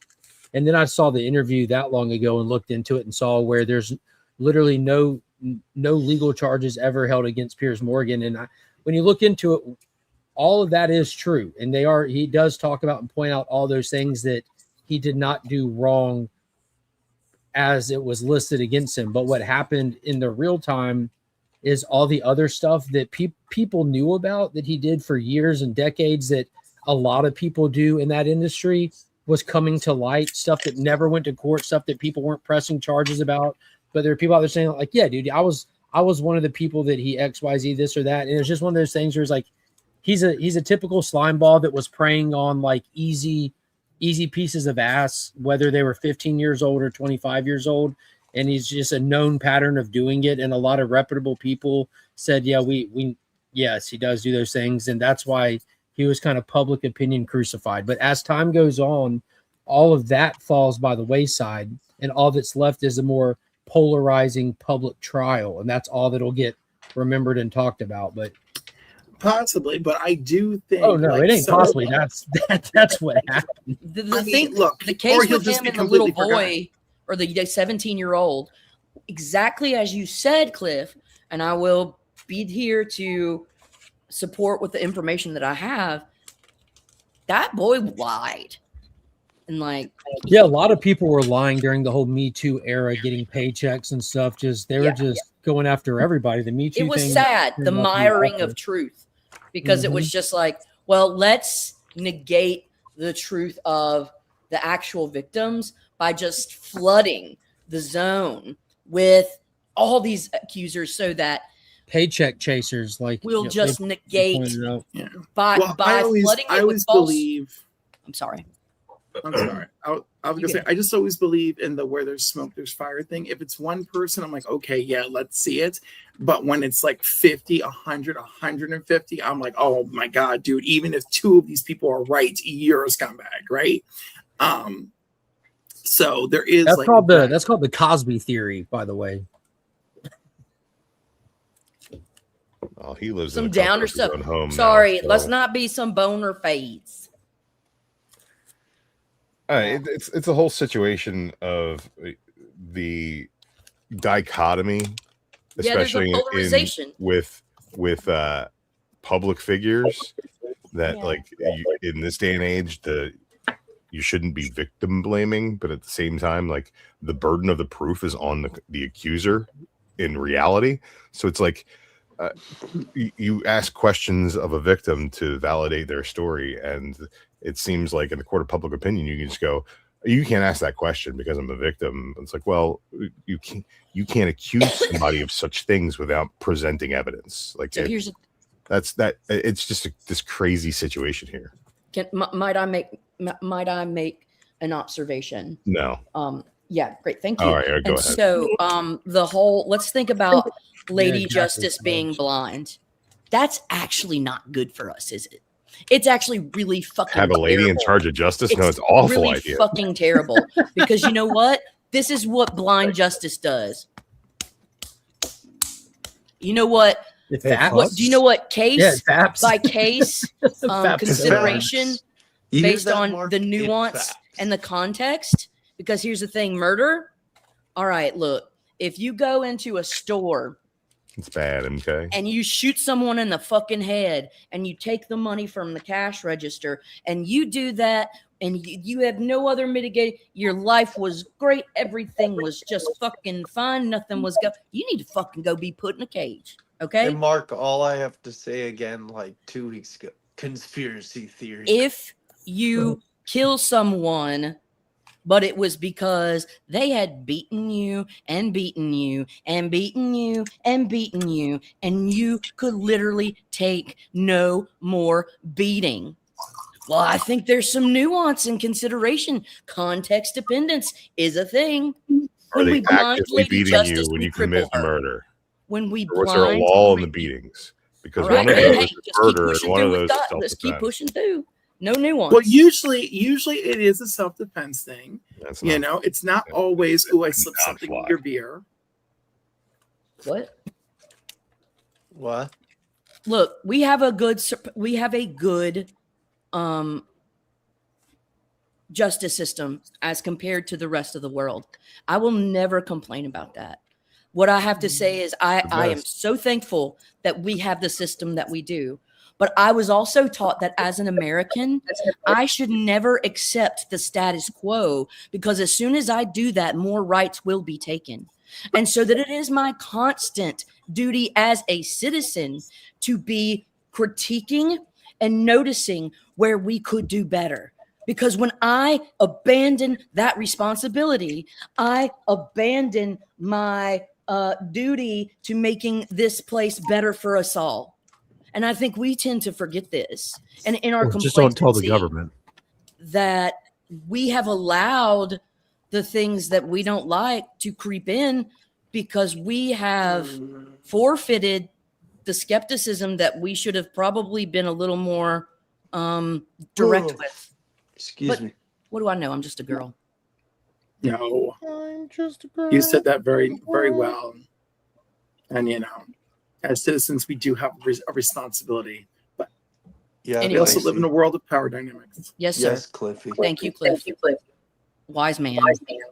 Hawaiian shirt. Marvel 2-in-1. Oh my God, thing in Valkyrie, and it's such a beautiful red. Oh, I know. You are telling me that there were hundreds of allegations on a planet of billions against a powerful men that resulted in 2 CEOs being pushed out into their geriatric years? No way. Oh, the injustice. Oh, exactly. No way. Not possible. Conspiracy theory. I just had such a great vision of a geriatric facility for diddlers, and I love you, lady. They all seem like they're having a good time in there. No, everybody's diddling each other. No, they're not. Yeah, they're no. not. But consensual sounds like diddling, a diddle fest. There is no problem with consensual diddling.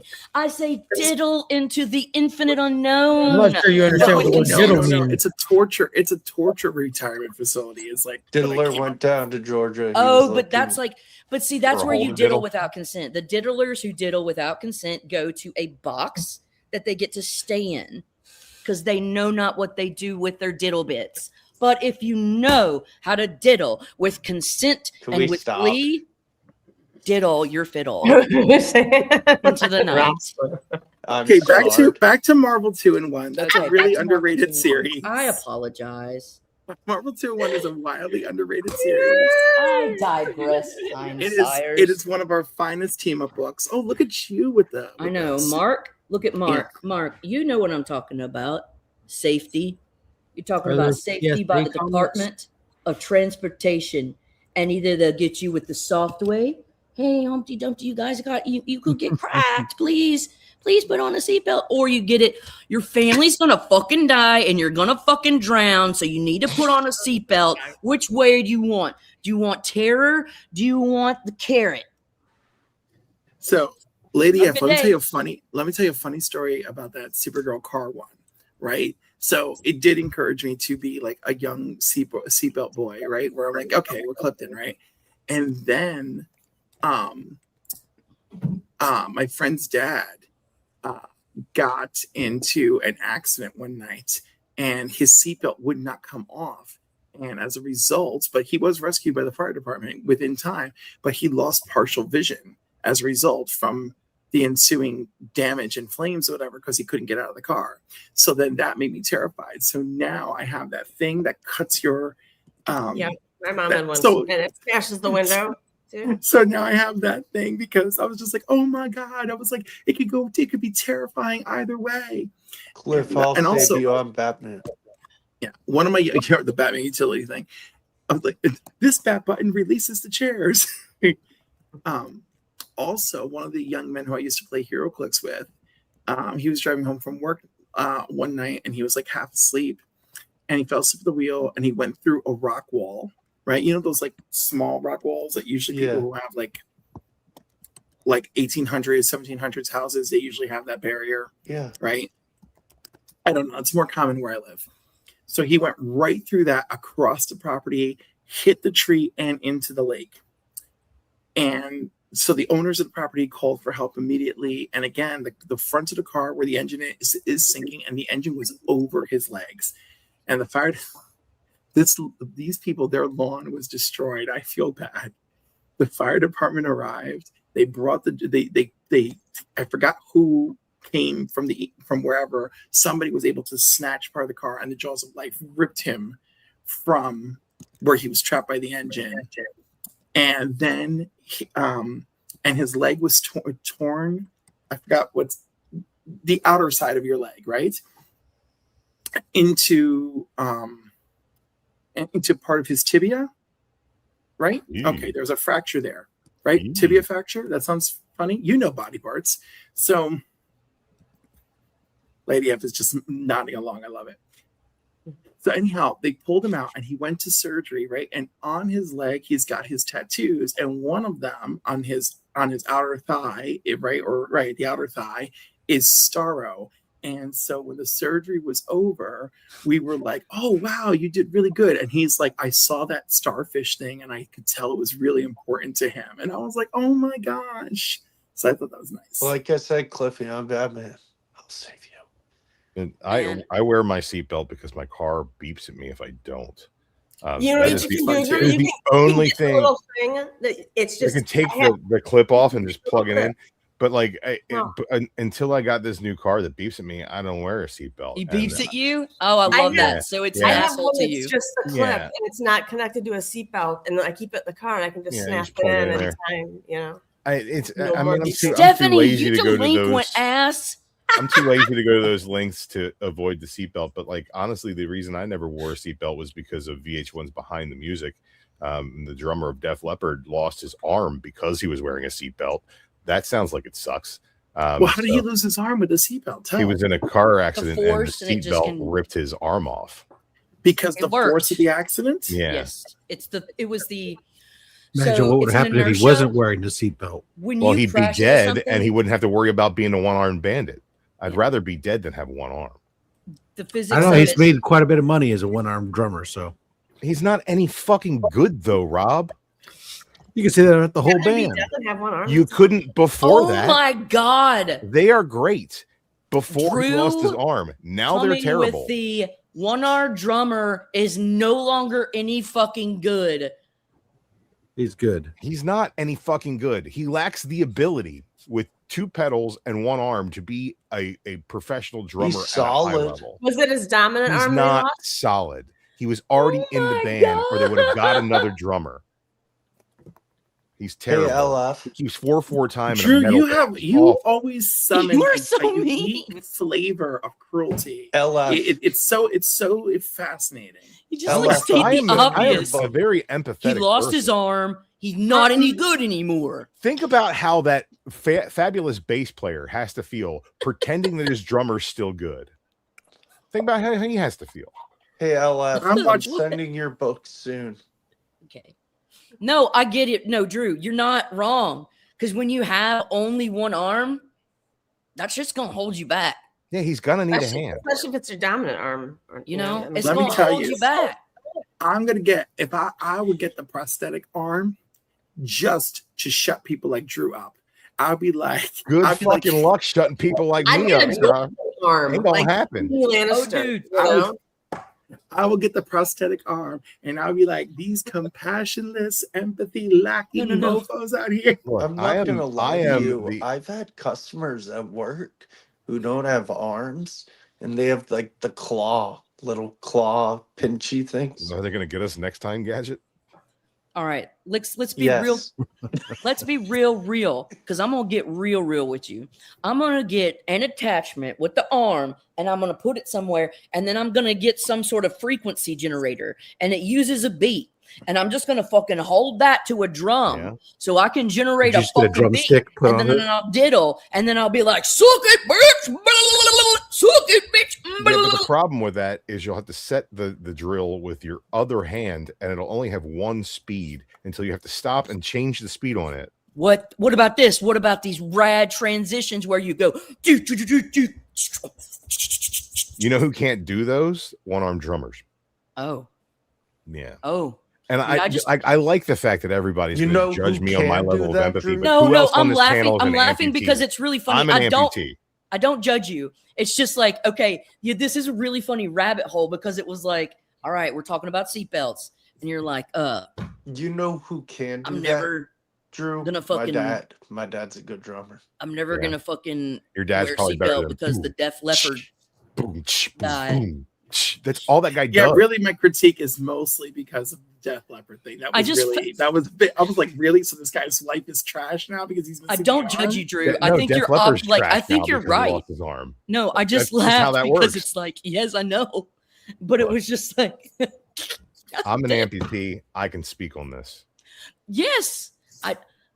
So look, Yeah, I'm not that's true. judging Your you, but OnlyFans 90 has FC been says that he's greatly judging you. diminished. So you got one, you know. It's Or already up improved. in the freak show department, Rob. So I'm making a lot of money. Oh, actually, that's true.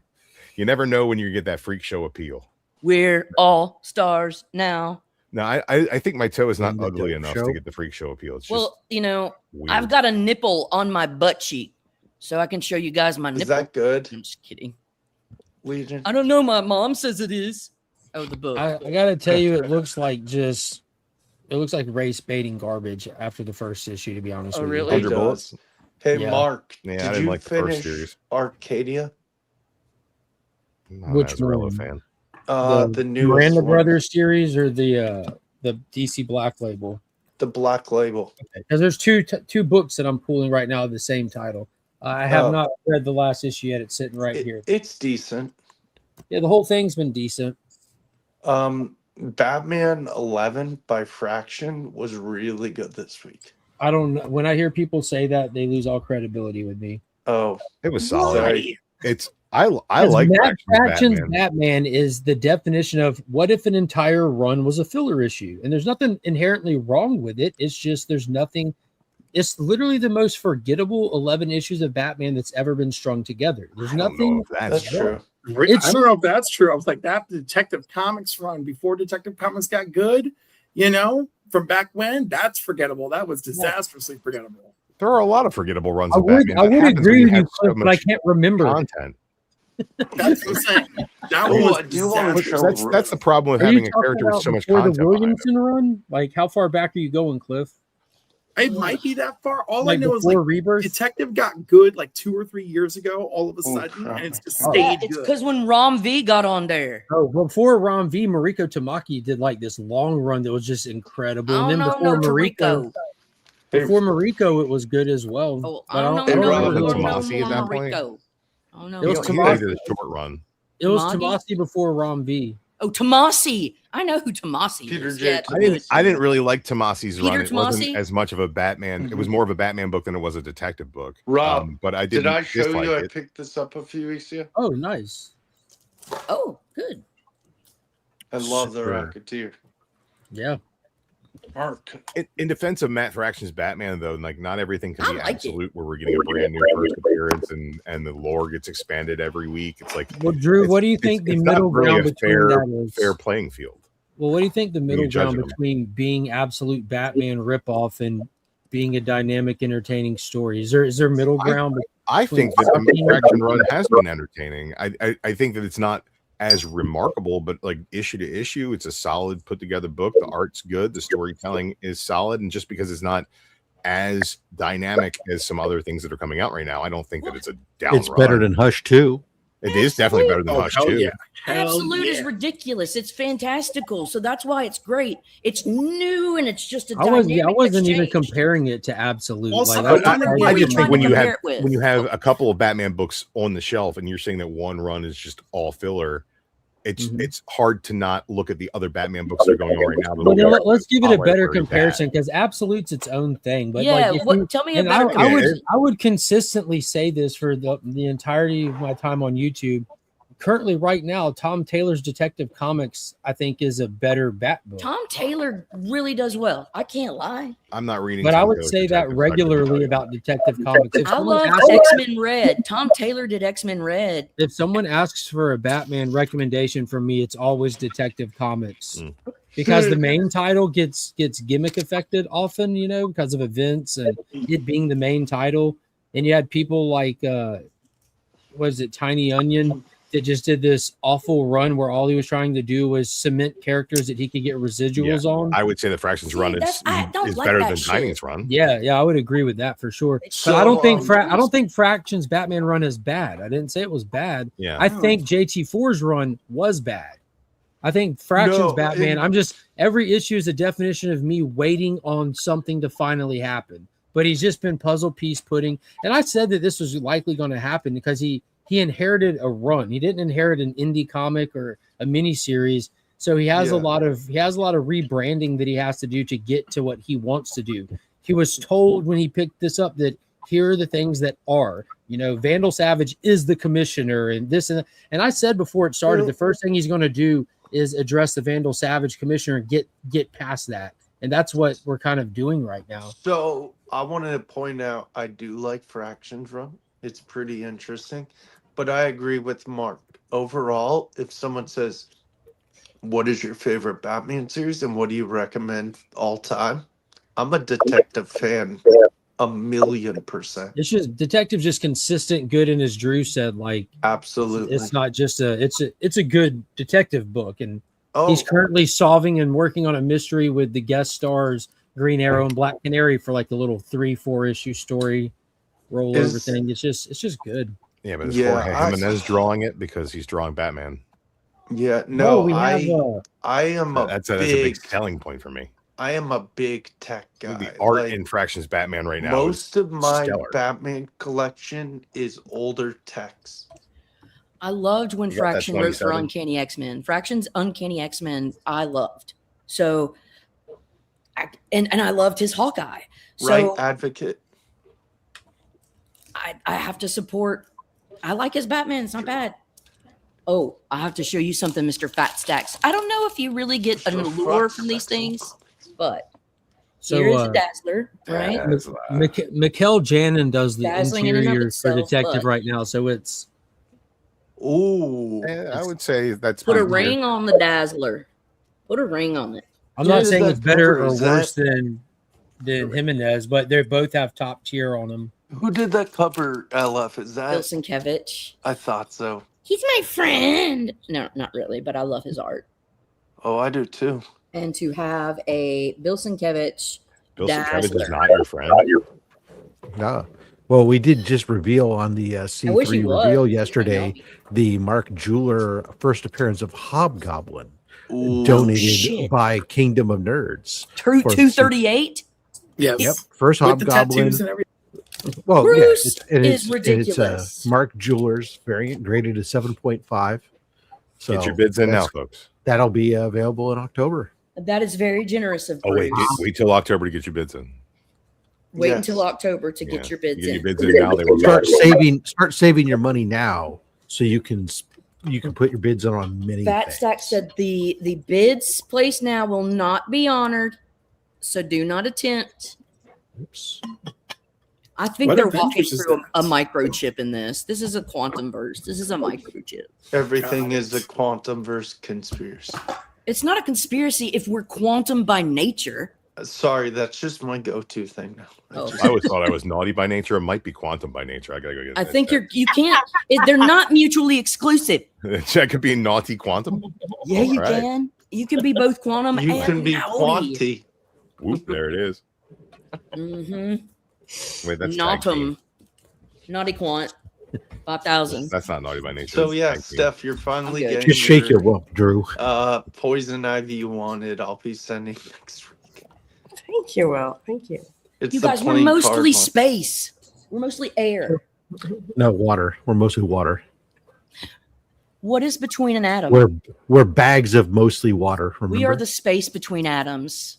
But anyways, you're right if you go to a molecular level, but then if you zoom in, Wasn't that an album? The Space further? Between.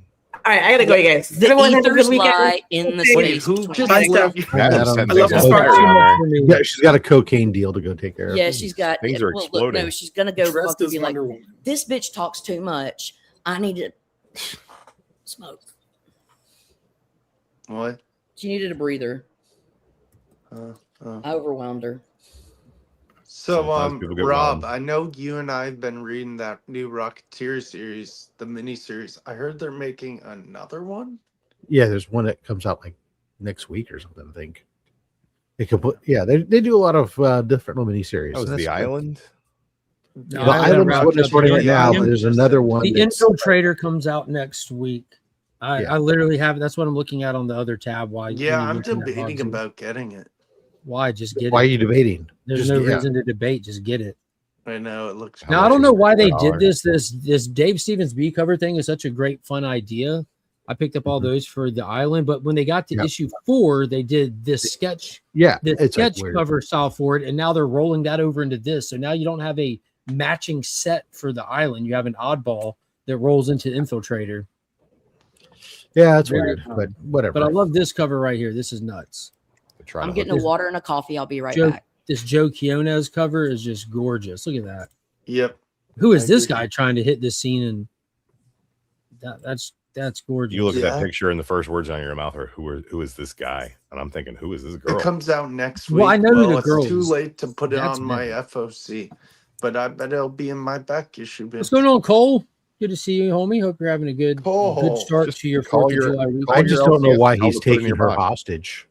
Because she's a Nazi collaborator in the series.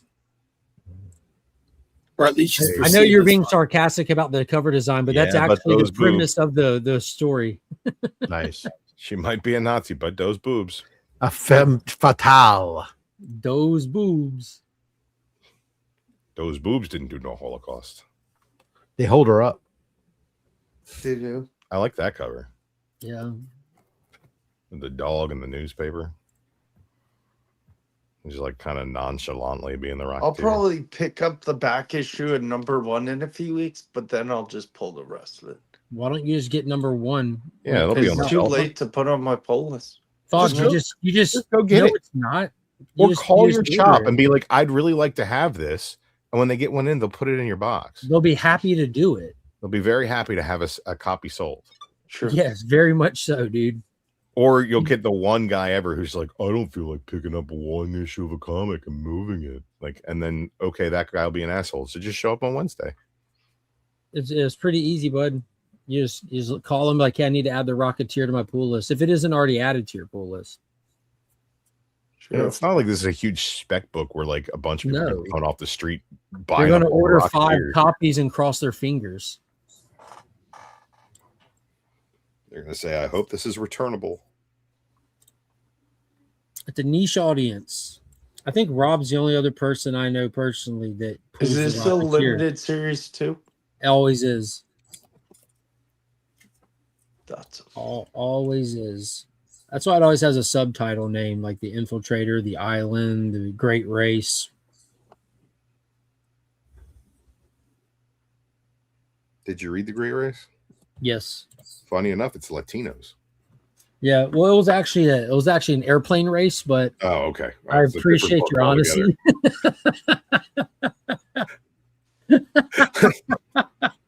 Yeah, someone stole his rocket pack and he participated in this race to try to.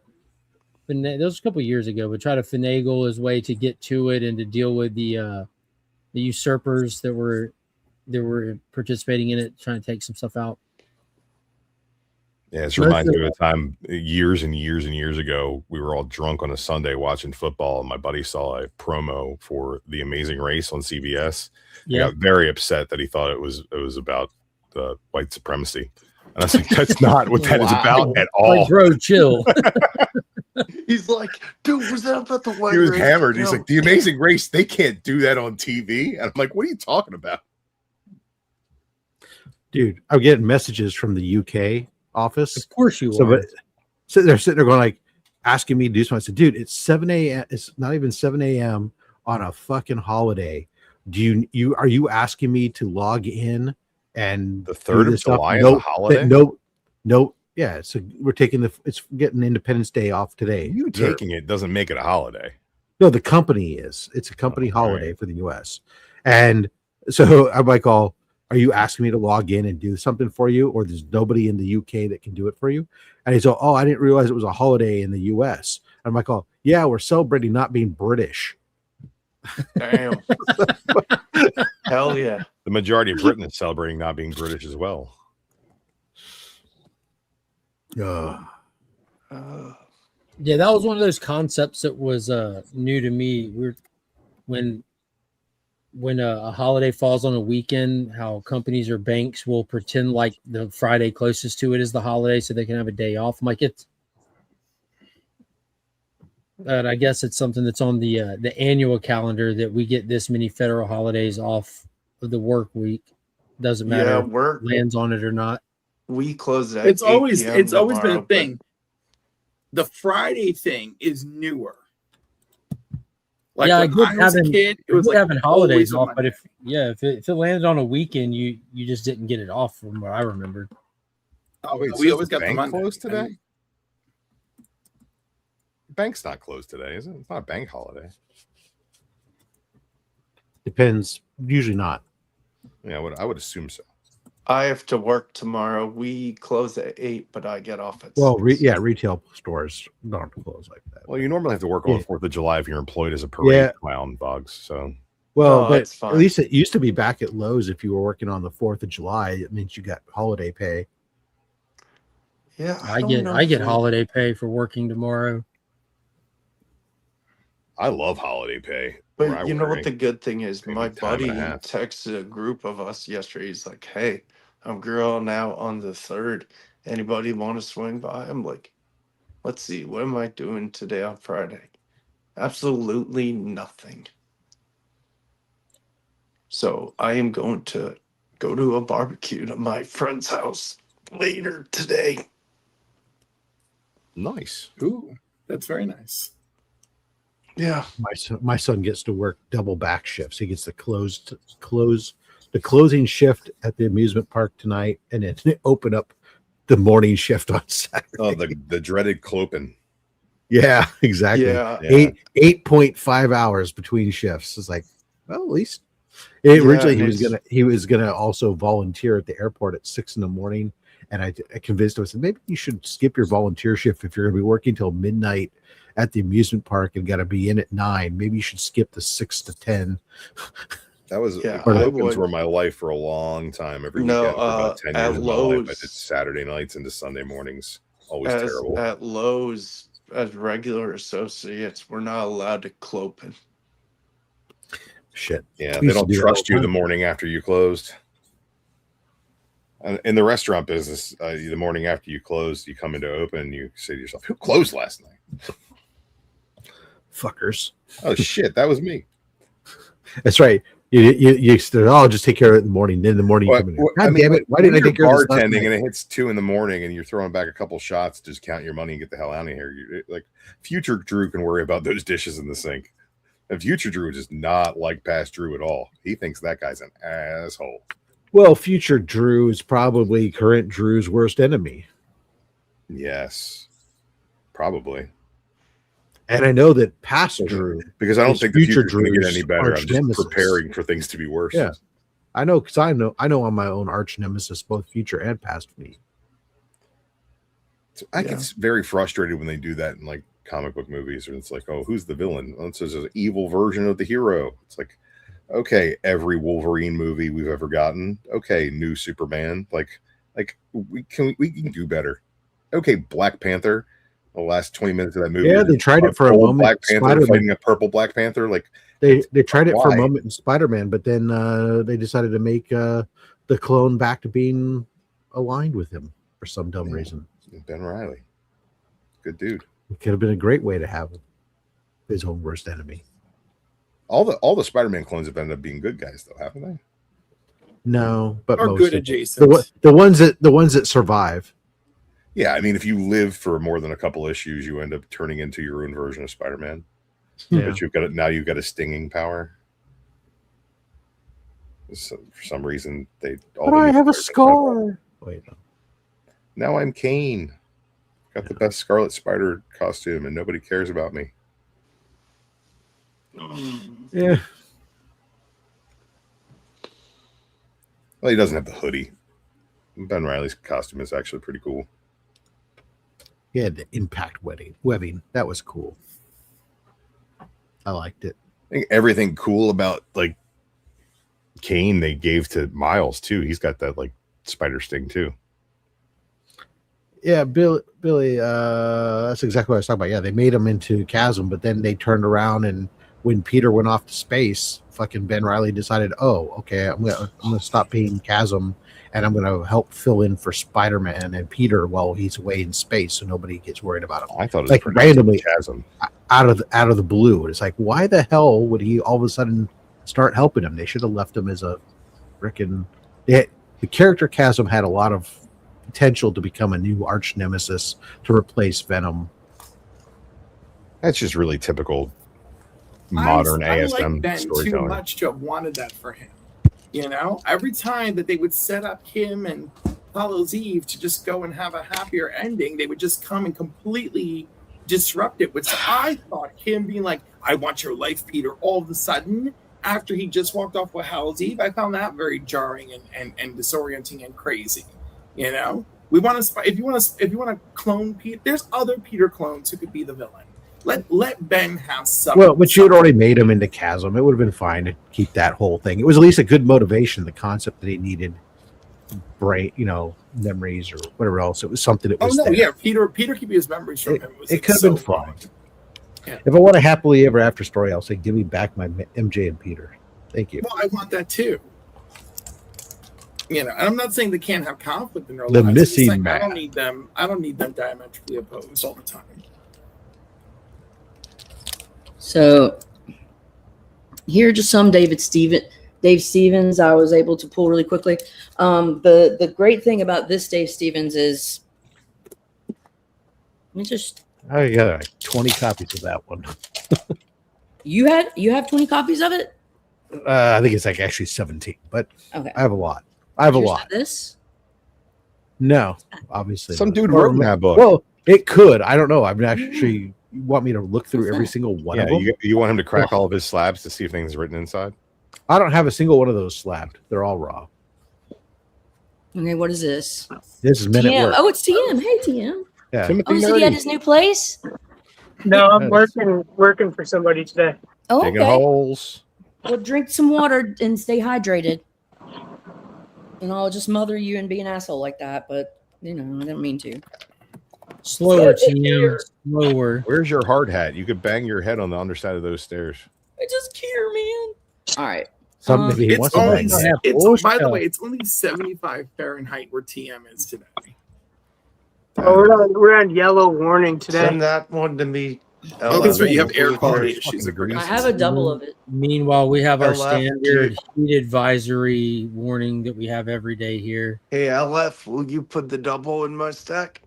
Oh, it's July. Old people might die. Just Come deal with on. it. Say no. Old Say no. people will die. Well, I mean, all old people will die eventually. Oh, okay. Yay. Yay. All right, I'm going to show you some other I nuggets. let my dog out like 4:30 and opening the back door. I just It's saw like you on my- opening the like a bathroom. Somebody just took a hot shower and steam poured into my house. Pussy. Frank Show. Pussycat. The pussycat. Where? No, I've been enthralled by this. All the foreigners here for the World Cup, all the content we've been getting out of it has been amazing, and they've been loving what this thing called air conditioning, And which range they dressing. don't have. And apparently, over this cover. 100, Very man spread. over 175,000 people die every year in Europe from heat. Imagine how many stinky old Europeans we'd have if they had air conditioning. That's Neil Adams' Captain Planet, by the Maybe way. they wouldn't be that It stinky. is. Here we go. You can see his signature. See that? Very small, but that's the Neil. The old Neil D stamp. All right, I've gotten these. I want to find part 1 and 2, but I have Bruce Jones's 3 and 4. And like his art, he does really well, like lady forms. And like I like artists that do really good renderings of the female body, because a lot of them, look, J. Scott Campbell, you're great, but I ain't seen no actual female have that shape. It's unfortunate. They've been spending all this money year after year at the plastic surgeon to get there, but nobody's hitting J. Scott Campbell proportions yet. But they're working on it, bless his heart. I think she's sending a message, but I'm not quite sure what that message is. So you guys might have to just interpret it for yourselves. Okay, and then I want to show these. Hold on, let me take some drink of water, but I'm going to show you these European After you UK drink that big sip of Spider-Man water, comics. you're going to be a peeing. I will be. Spider-Man. But he's got my boys and my letter. Well, sweet. Isn't that fucking awesome? And it's like side. You read it like this too. So yeah. There's a That's free pull interesting. poster inside. February 21st, 1976, the year of our Lord. All right, check that out. Yeah, Madam had to bounce. She was celebrating America. And then this one, these two I got from my sister's husband because he's a fucking dork. No, I love you, Rob. You like this stuff too.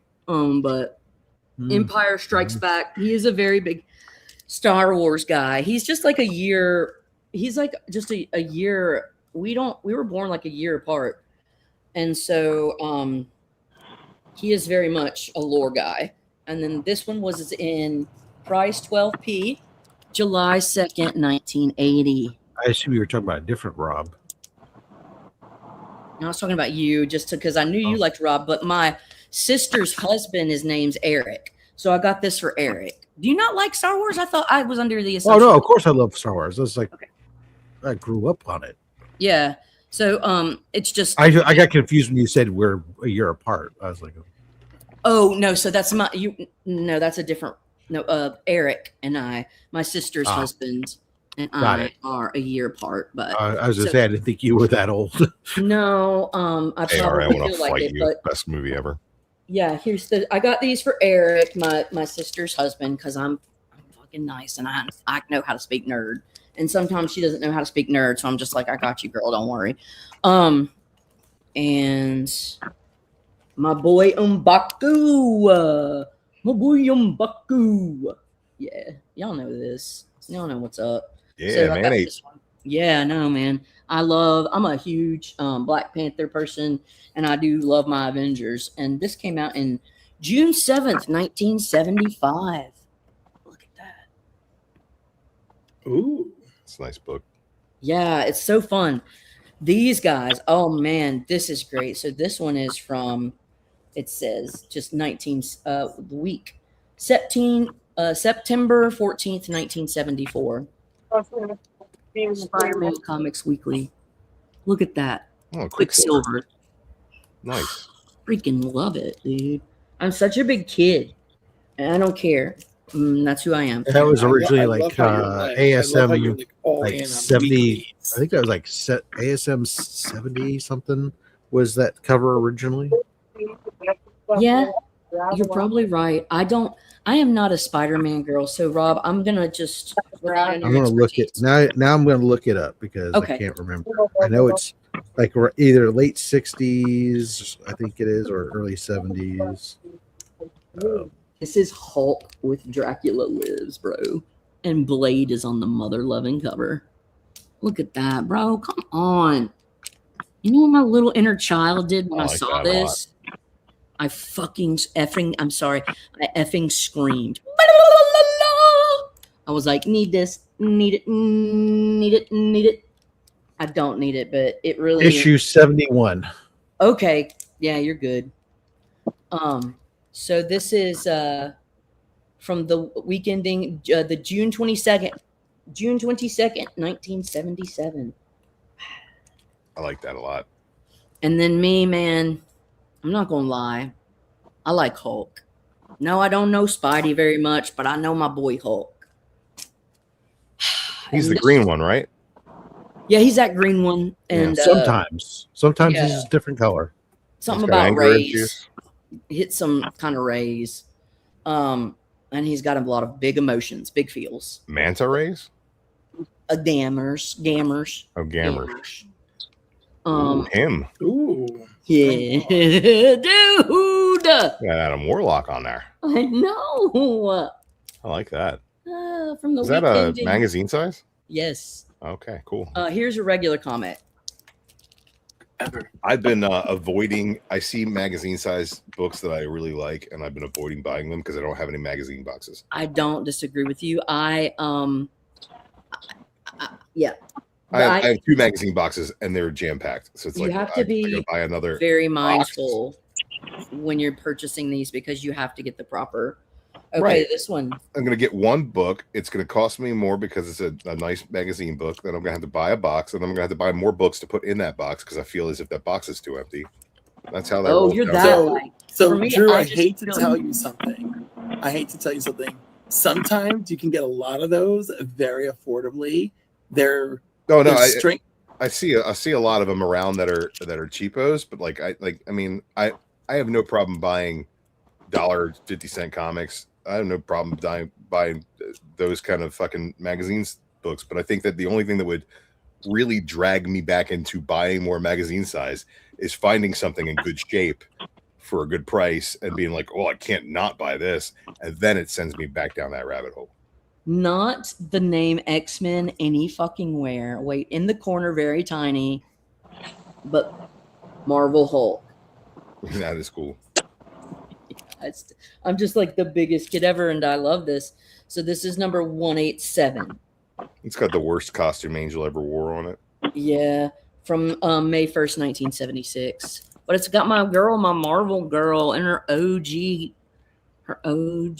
I like those costumes. I like how they were kind of like, oh, we're not going to all wear the same thing. And then Angel's like, yeah, I'm going to wear these stupid suspenders. I'm going to look like a clown. And then this is the issue of Alter Ego, or the Stan Lee. And this came out in 2019. I'm gonna head out. You guys have a good one. Okay, Bye, take See care, you later, buddy. Box. Have a good weekend, man. And You then too, this guys. one Happy 4th. came out in 2020. This is the Jack Kirby.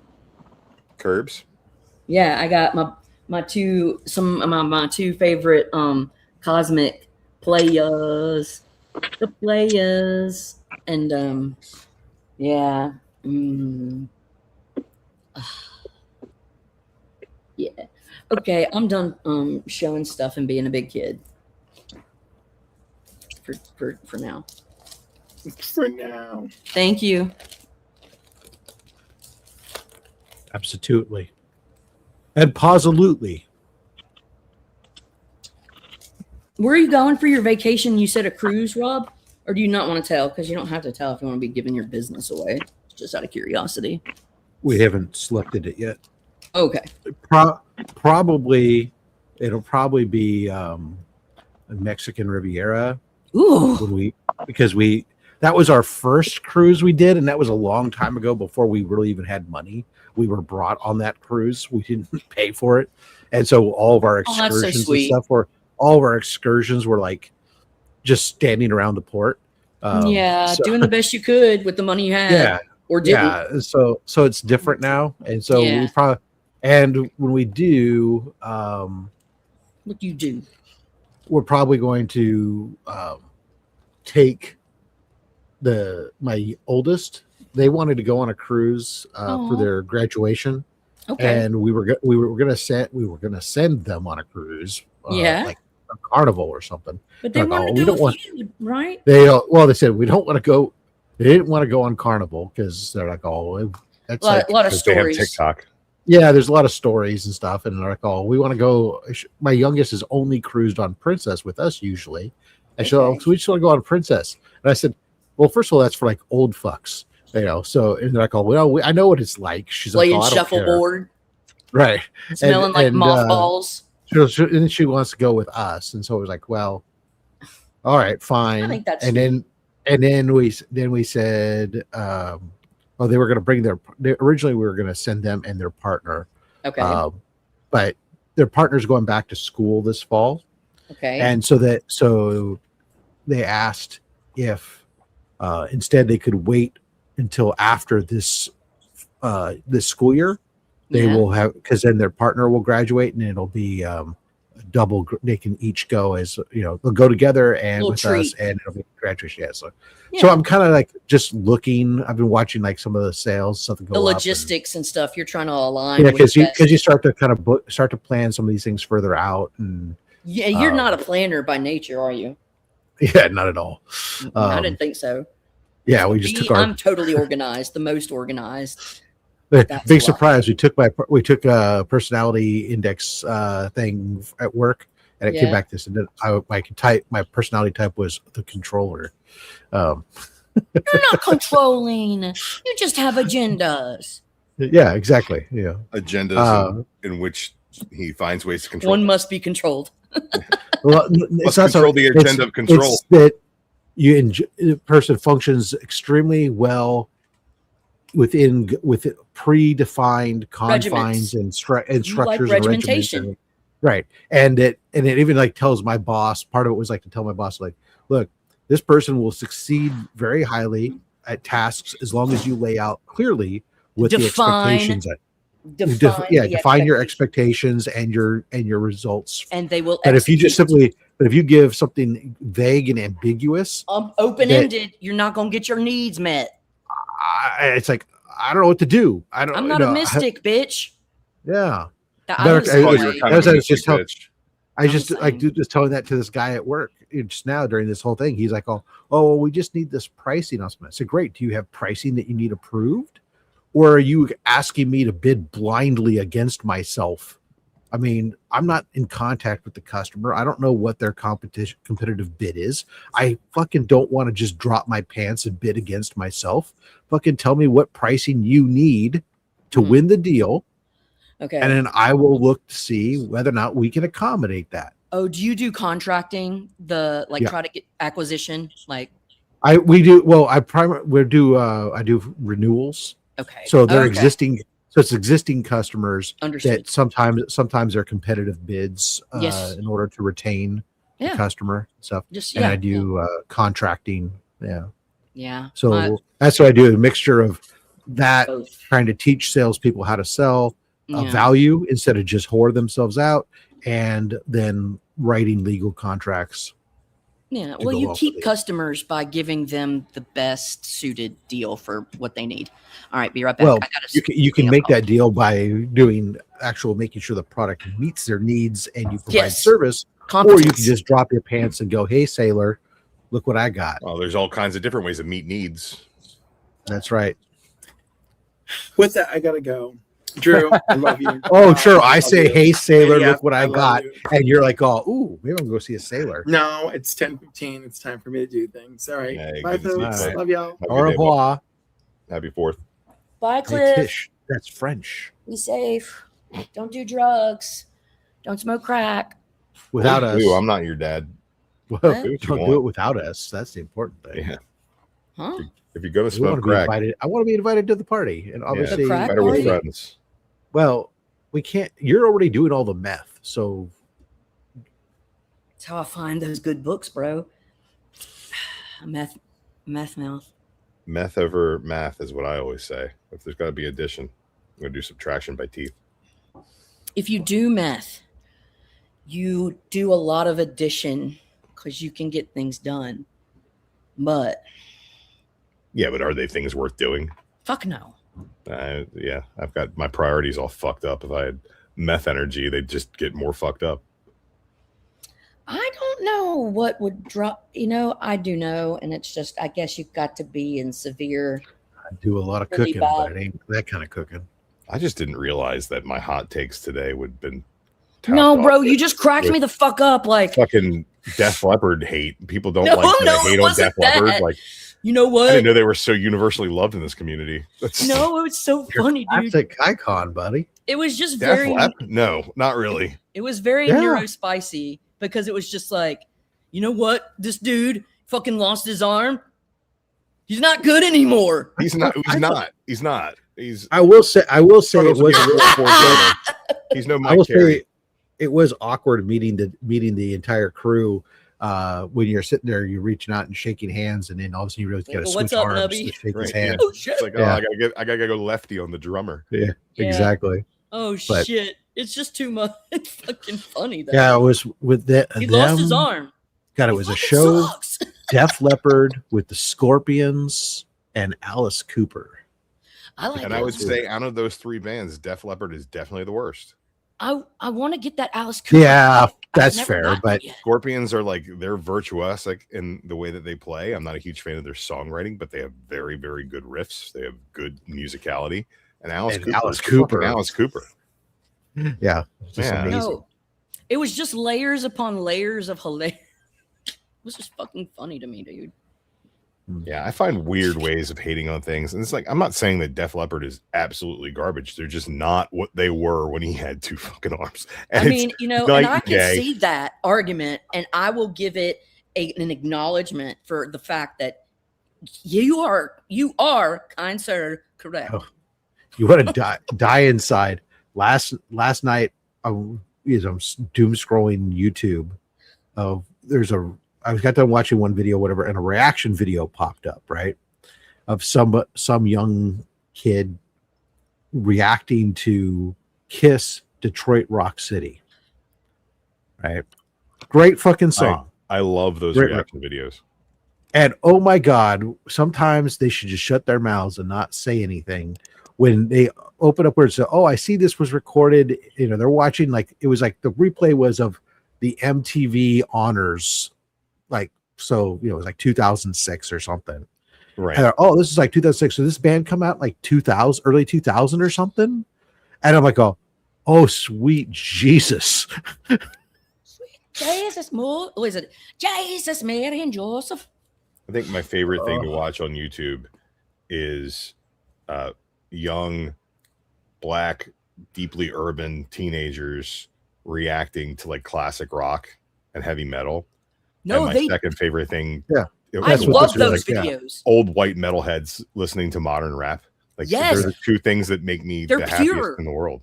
Dude. Oh, I love also watching new rappers listen to fucking Beastie Boys for the first time or something. Oh man, because I love that shit. I love any of the stuff where cross-generational exposing. The concept of how you hand off a rhyme. Yeah. Something that was like the mainstay across, not just, the Beastie Boys weren't the only ones, it's across every 80s group. But you think about it, there's not really rap groups today. There's solo artists. But the group dynamic of handing off a rhyme, it's everybody groups wants to be the star. Groups are all crews, right? So like they don't make music together. They do solos together. They have each have a solo within it. There's no more cohesion. There's no Fleetwood Mac, man. Yeah, where's there's no that old where you would hand off the rhyme and someone would just continue going back and forth throughout it. It was interplay. I feel like the last, it was playing. The last like major label big rap group that even did that back and forth rocking was what, Lox in like the late 90s. Like I mean, I guess you could say De La Soul's been still putting out records, but like to say that they're mainstream at this point would be ridiculously overstated. What about Arrested Development? I don't think they're still doing things. I love Tennessee. I know. And Mr. Jones. I love that song. I'm pretty sure it's called. Yeah. One of my early concerts was going to Lollapalooza, where Arrested Development Mr. Wendell. Oh yeah.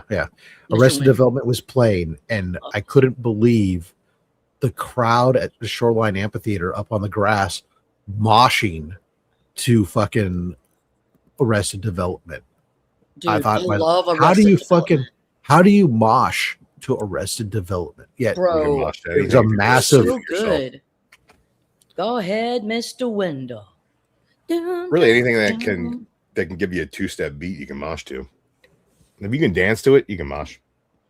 Dude. Yeah, well, I think it was like fucking. Instead of a jazz hand, you throw a punch. Go ahead, Mr. Wendell. I just sent the link to YouTube. Listen to Mr. Wendell. It'll make you happy. I've been getting into like heavier music lately, which has really been. Oh, Apache, some gangster bitch. But no, I like Tool, but like sometimes it's just like some Tool, man, bro. I could just go on because I love their technical precision coupled with the creativity and interplay, because it just gets my rocks off sometimes when I be having some and they be giving me some like the bass, the technical precision of that bass, bro. But for me, the craziest shit that I've gotten into, I can't even explain why, but somebody did and somebody made this. It's not AI, but they created a mashup between it's called psychedelic Western, but it's basically putting like the sitar and like Eastern shit with Western music, and it is a vibe that is so amazing. I'll put the thing in here, but I cannot understand. It's beautiful, and I was just like, this is the weirdest shit, and it's amazing. I've gotten really into Knocked Loose. Knocked Loose? Okay. Yeah. Who are they? What genre? Hardcore. They have a song with Poppy called Suffocate, which came out, maybe 3 years ago? Really good. But they're like very, very, very hard, heavy riffs, but they've got a groove to them. Yeah. But breakdowns and screaming and do that. Send me it. I will. Also, Turnstile. Do you like Turnstile? I've never heard. Send me a link because Turnstile is from Baltimore, and they're like one of the greatest bands ever. They're like I love Beach House. They came from Baltimore. Dream pop mixed with like traditional hardcore punk. Well, then do you like Beach House? It's crazy. I don't know Beach House. They're from Baltimore, bro. Okay. They're amazing, and they are like synth pop, sad kid, the most beautiful, fucking haunting, ethereal shit. Fucking Beach House. Hold on, I'll They're on Sub Pop. Yeah. Okay. Yeah, they're great. I fucking love them. Their best album, in my opinion, I'll send you the ones that I like. Beach House, full album. I think. Beach House, Bloom, and okay, I'm looking at that right now. Yeah, Beach House, Bloom, and Depression Cherry. Those are like both amazing. Yeah. I would say check out Turnstile. Okay. They have a couple of bigger hits out. One is Mystery, and one is called Never Enough. Okay. And that is not really as Turnstile. I just subbed what they there. do, but they're very, very different. Check out the Turnstile. I just subbed them on YouTube. Tiny Desk concert. I love Tiny Desks. Yeah, because he crowd surfs at his Tiny Desk concert. Have you seen? Fucking great. Have you seen Dochi do her Tiny Desk? Mm-hmm. I thought it was fucking good. Oh, did you see the one where they got like Kool and the Gang to come back? I did not see that one. There's a lot of them that they got to come back that was like, oh shit, this is good. My favorite Tiny Desk before this Turnstile one I just watched the other day was Action Bronson. I love Action Bronson. I'll send you some of my favorite Tiny Desks because I'll have a few that are great. I mean, some of the Tiny Desks are their like my favorite performances. But yeah, okay. This is music. Oh, this is the Hawkeye that I was talking about for Matty Frack. Matty Fracky. Love this. Dude, that run is very reminiscent of like European spy comics. Yes, Mockingbird type shit. Sexual chocolate. It's Bond. really good. Espionage. And there's Pizza Dog. Huh? Pizza Dog. Yeah. Pizza, that got an Eisner. That silent comic, the Pizza Dog issue, I think it's number 10 or something. And this. Yep. And it was a silent comic, got an Eisner. Best single issue that year. Matty Frack didn't even write. So that one's for Aha. Well, both, because Frack has to come up with the fucking. Sorry. I need to leave. I got to get out. I've had fun with you guys. Yeah, sames. I need to get some shit done around her. It was nice catching up with everybody. And Rob, it was nice catching up with you. And I'm sorry about your poochies, but you know. It's been a while. It's been a while. I'm good. Thank you. Yeah. All right, everybody, go out and celebrate the 4th of July. Go blow some shit up. Try to keep your fingers. Him being there. No, see how long it takes him to sign off. And like he always says, together we are Legion. Hey guys, have a great day.